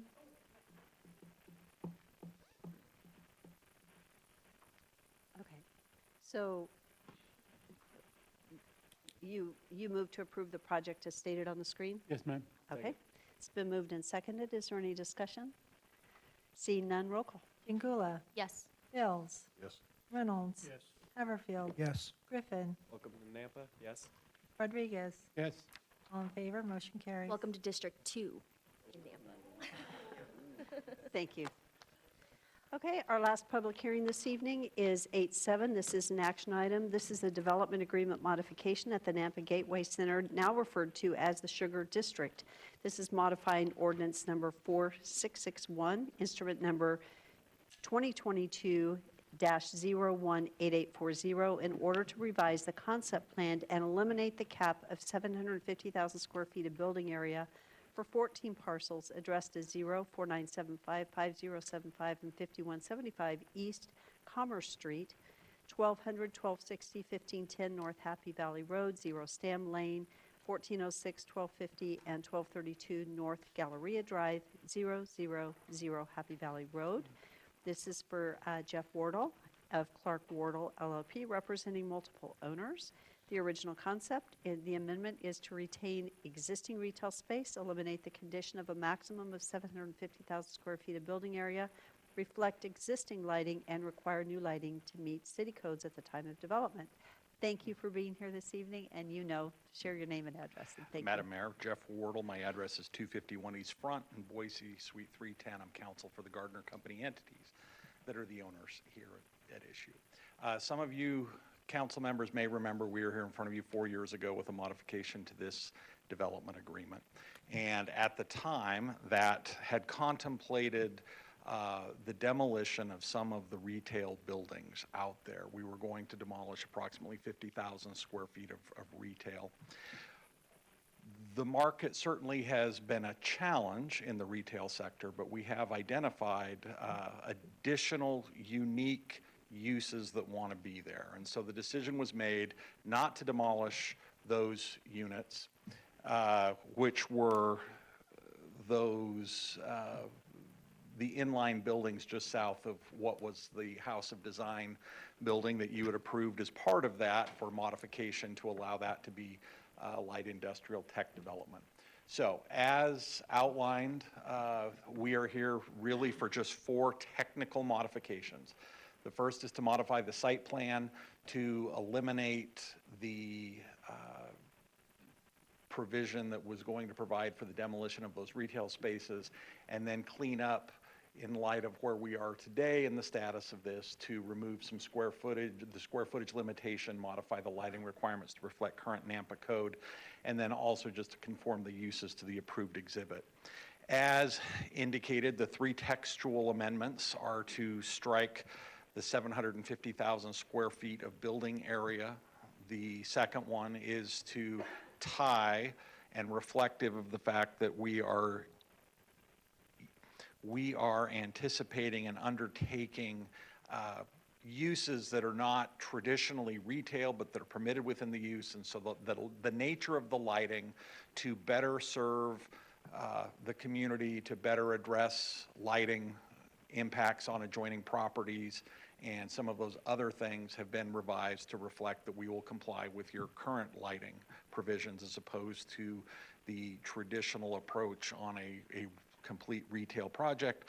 And then just to clean up language that should have been addressed in the prior one. There's been no other modification other in the third amendment that's in front of you other than to exhibits B and C, as well as exhibit A, because there's been some reconfiguration of parcels. So just to provide 30 seconds of background, the prior approval that you made in 2022 included this site plan, which contemplated the demolition of those buildings. We're not going to demolish them. In fact, we've got tenants that are in them, and we have invested in refreshing the entire project and are excited about where we go forward. So that actually reduces a portion of the site that had been designated for potential residential development. Now, I anticipate the question may come up about the development of the residential. Those were approved pursuant to a conditional use permit back in 2022, but just due to market conditions, we've elected not to go forward. Those conditional use permits were allowed to lapse. If we come back with residential necessitating a conditional use permit, that will be heard and addressed through the processes that the city of Nampa has. So with that, we would request that you approve this site plan, and then just to provide you with some background, as you know, we've also included some additional hospitality uses at the site with the opening of a new hotel and some additional recreational uses that have gone into the existing retail. And it's unfortunate what transpired with House of Design, but we continue to have interest from that type of light industrial manufacturer that views that as a good site for clean industry. So we appreciate the Planning and Zoning Commission recommending approval, and I'll stand for any questions. Thank you very much. Council, do you have any questions? Question. Yes. So the removal of the 750,000 cap, what's the goal?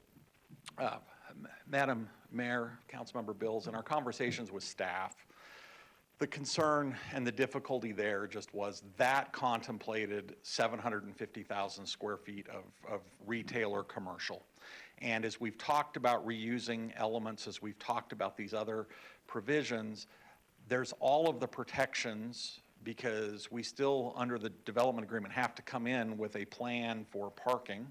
I mean, for traffic if we modify something.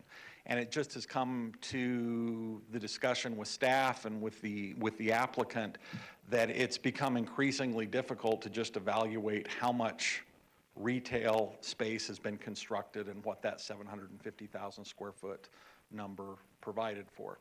And the consequence of that is that if we keep it, we will have to demolish some existing buildings to be able to build out what has already been contemplated and approved at the site. So I think it's just, you know, Councilmember Bills, it's a reflection of the fact that as we're now approaching 20 years since this project was first approved, certain elements of it, you know, have necessitated a revisit. And we certainly don't think that the 750,000 square foot cap was intended to preclude it from being a mixed use and bringing in some type of residential at some point in the future or precluding its build out. But to keep it at 750,000 square feet, you know, we may end up at a point where we can't do anything. And so in conversation with staff, that was the direction that we took, is that rather than try to continue to master plan it, rather than try to have those discussions, that we eliminate that cap and just know that each of these future uses that will be subject to a future traffic study, because that really was what I think was the purpose 20 years ago when that 750,000 cap was established. Okay, follow-up question. Are you aware of planning that the City of Nampa is doing in reference to modifications to intersections at Garrity and Happy Valley?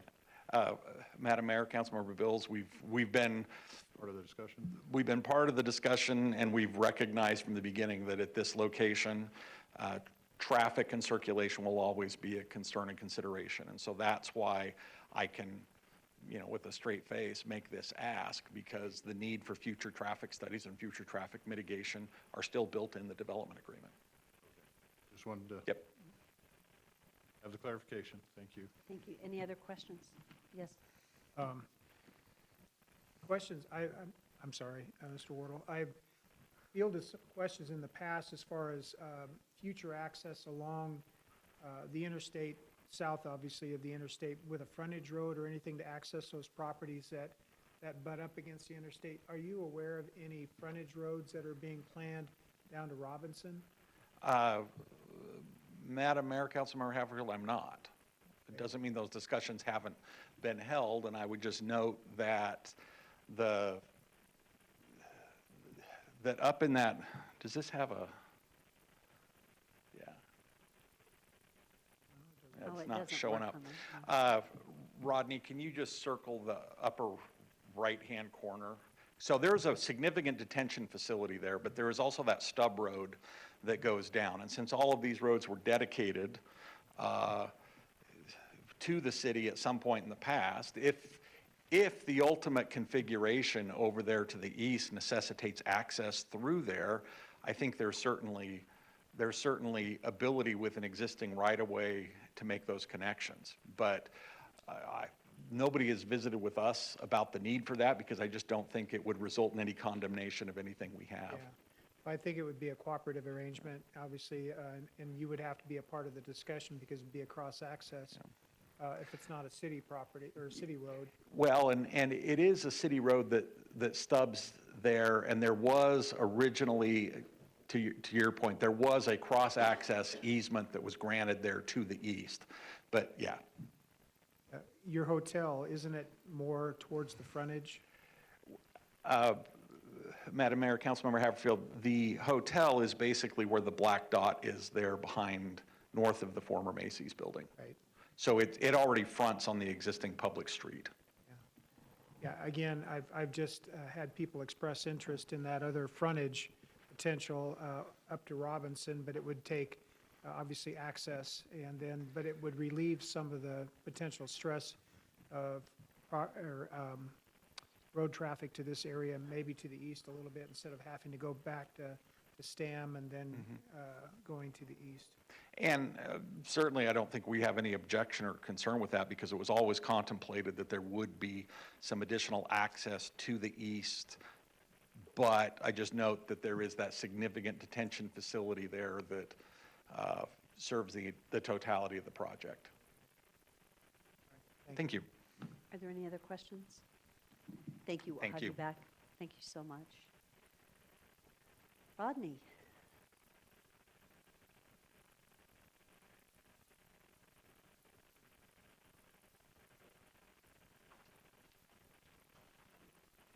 All right, thank you, Mayor and Council. Rodney Ashby, Planning and Zoning Director.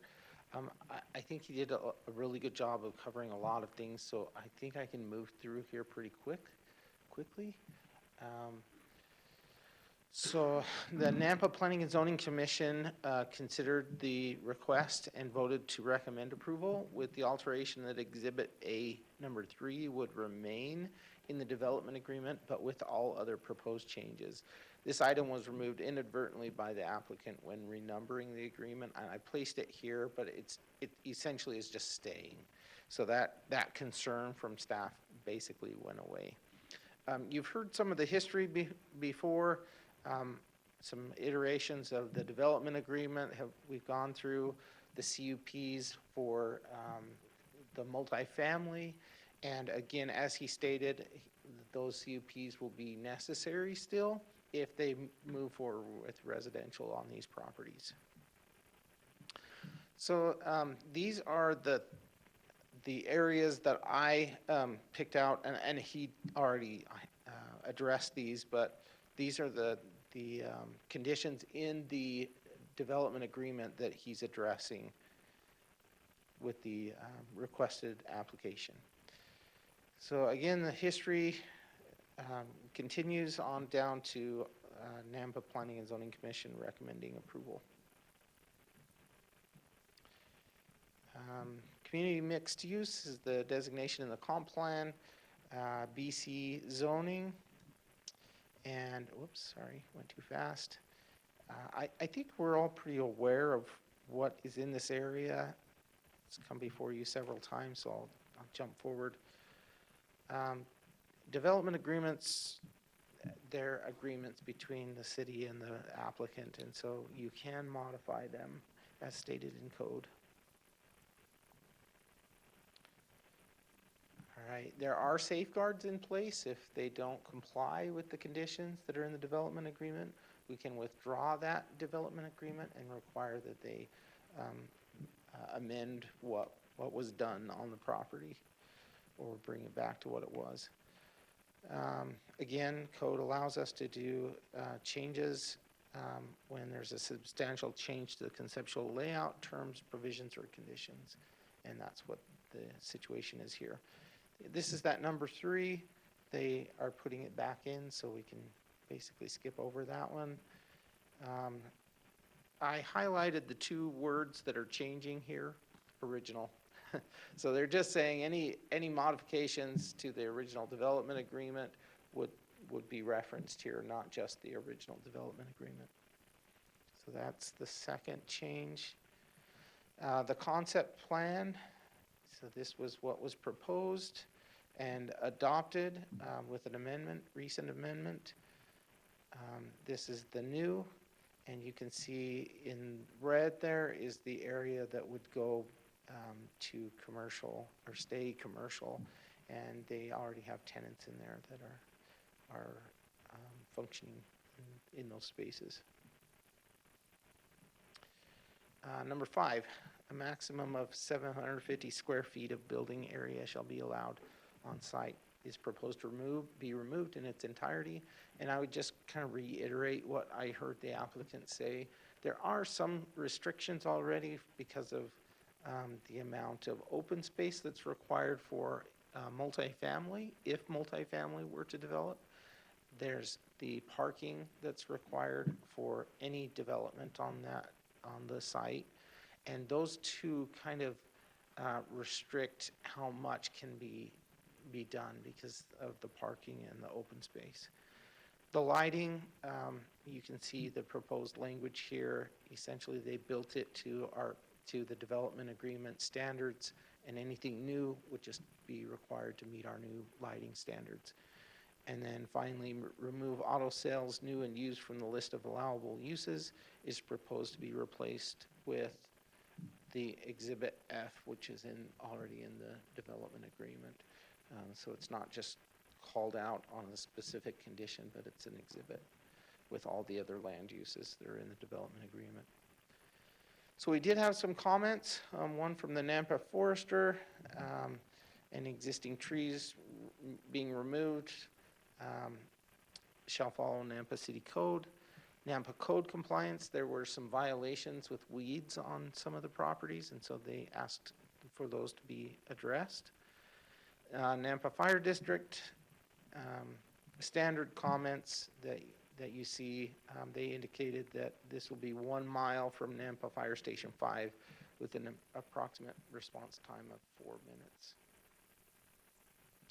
And here are the proposed conditions of approval, one of which, number 2, just says that those code violations will need to be addressed before we finalize this development agreement modification. And here's a couple of motions for your consideration. I stand for questions. Rodney, thank you very much. Council, do you have any questions at this time? Okay, thank you. This is a public hearing. Madam Mayor, we do have one person that signed up, and that is Samantha Cross. Samantha, thank you for coming forward and giving us your name and address, and thank you for waiting all evening. It's been a long wait. Thank you. I warned my boss, so she knows. So I'm here to speak on behalf, I'm Samantha Cross. I live at 1207 North Autumnwind Drive, Nampa, Idaho. I'm here to speak on behalf of the Autumnwind Subdivision HOA. I am the president, so yippee to me. I'm going to be speaking for them. This isn't like my personal opinion. This is a majority opinion of those who live in my subdivision. A lot of things got addressed already. I didn't realize that there was already a plan to not move forward on the construction of residences. But if it did, my people are concerned about privacy and infrastructure. That is their main concerns, especially towards the lot that lives on the city wall. So there's the city wall. I can't get a library card. It's, we get that we're kind of a funky situation. Yep, we're that subdivision right there. So we're up against where the multi-family homes were going to be originally put. We were originally concerned when the development came to us with the idea of putting 3-story townhouses. We got that reduced to 2. And then we got really concerned about the infrastructure, but I think that got addressed, that they're not moving forward with it because of the road infrastructure. Stam Lane from Happy Valley to Robinson really needs a middle lane, a turning lane, but because we have the levees on the right side of our road, I don't know how much you can push into that to create a 3rd lane. We already get really clogged in the morning and at around 5 p.m., but as it was discussed, there needs to be some traffic surveys before you guys move on with any development. So I'm going to keep it short. That already got addressed. An idea among the people of my subdivision is that we use the land for a park. We don't have a park in our area. There was supposed to be one put in the development that is across the street south of the main shopping area. There's a multifamily and single-family residential area there. There was supposed to be a park put in, and it didn't end up happening. It's now a water catch, which is useful. We do need it, but there are concerns that we are having an increase in people in our area. we don't have any safe places for the kids to hang out. We constantly have kids running across Stam, which is a very busy road, because we're Happy Valley and then Garrity, not even like 5 minutes down the road. So there are some concerns about the infrastructure towards not just the residents, but like the kids and the people who are visiting. So that's just something to think about, but most of our concerns were honestly addressed with the residents not moving forward with construction. So any questions? Good job, Samantha. Any questions? Thank you for being here to represent your HOA. Thank you for sitting here for so long and of being course, very yeah. concise and listening well tonight. Thank you, yeah. Thank you. Good job. Thank you so much. Is there anyone else here this evening that had intended to testify? Seeing no one, this is an opportunity for our applicant to come back and provide any closing remarks and/or answer any questions. And council, do you have any questions for the applicant? Seeing none, Jeff, this is your opportunity for closing remarks. Madam Mayor, council members, I'm going to be very, very brief. I just want to clarify to the property owners to the east that yes, we did not go forward with the 2022 plan. That does not mean that we will not, at some point in the future, bring back an application, but any application for residential on that site will require a conditional use permit, and we can address all of those issues at that time. The only changes that are being made tonight are to change the site plan to reflect the preservation of 50,000 square feet of retail space and those other technical language revisions that we've made in the conditions of approval. And with that, we just ask for your approval. Thank you. Thank you very much. Appreciate it. So no Mayor, questions? I just have one question. I'm just curious, it's not a question, but I'm just curious, what are you going to do with that cinema building? I mean, I know you can do a lot with it. It wasn't there, but Madam Mayor, Councilmember Rodriguez, we have given a lot of thought to that cinema building. We continue to look for adaptive reuses of it. Unfortunately, in the era of the $1,500 85-inch TV at Costco, movie theaters have become really, really hard. And just to note, that was a very unique arrangement that the prior developers made to have that theater there. And the consequence of that was that when the theater departed, they rendered it unusable to just put another tenant in there. That was part of the contractual rights that they had. So we had thought about demolishing it. We've thought about turning it into office space. We've had performing arts groups approach us about it. So we continue to evaluate what best that we can do because an active site is a better site. just curious, thank you. Thank you. When did Edwards close down? That one, Long time ago. Oh, I'm It was a long time, 3 years ago. Point proven. Sell it to Cinemark. They do a good job. Mayor. Okay, yes. Mr. Wardle. Yeah, they do have heated seats. That meeting that you're referring to from 4 years ago, I just want to say that was, I think it was my second council meeting ever.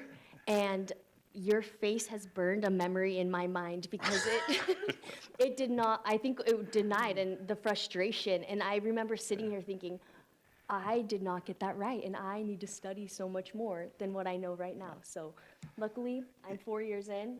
I know more than I did then, but I apologize for not knowing what I knew that now. It all turned out okay. So thank you for that. I'm sorry if I contributed to any of this gray hair, although it looks fabulous. I apologize for doing that to you. No, that's more the city of Boise. So thank you for being here and bringing this forward. Thank you. And, you know, I just, a quick comment, as I thank Samantha for coming and articulating, that's not an easy thing to represent an HOA and sitting here all evening, but thank you for, if you do come back, recognizing that's not what this is about this time, but if you do come back, thank you for working with them, because as you know, anytime projects like that come before, and I won't be here, but it's always good to have had those discussions, and there was an interesting point made for your residential at the time, if you come back with that, trying to figure out where to put some outside space. Makes me think of the village. You know how many times people sit outside and visit and they're looking for open space with residential, just to sit outside because you like to sit outside and have a place for the kids to play while you're having your coffee or doing, whatever. So I look forward to seeing the fulfillment of this property. Thank you for the investment. Really appreciate it. It's been tricky, but thank you. Well, the irony of all ironies is that our firm has handled and represented every owner of this project in various iterations over 20 years. So we would like to see it fully built out at some point where we don't have to ever come back and do it. And Gardner Company, this is a long time hold, and they recognize the importance of it, and that's why they've invested in it. That's awesome. Thank you so much. Thank you. Thank you. Okay, if there's no other questions for our applicant, I would stand for a motion to close public hearing. So moved. Second. All in favor? Aye. What is the will of the council? Madam Mayor, Yes. I move to approve the project as shown on the screen. Second. It's been moved and seconded. Is there any discussion?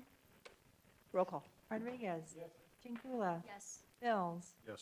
Haverfield. Yes. Griffin. Yes. Reynolds. Yes. All in favor, motion carries. I believe we have concluded all the business we had this evening, and I just stand for a motion to adjourn. So moved. Second. All in favor? Thank you. You,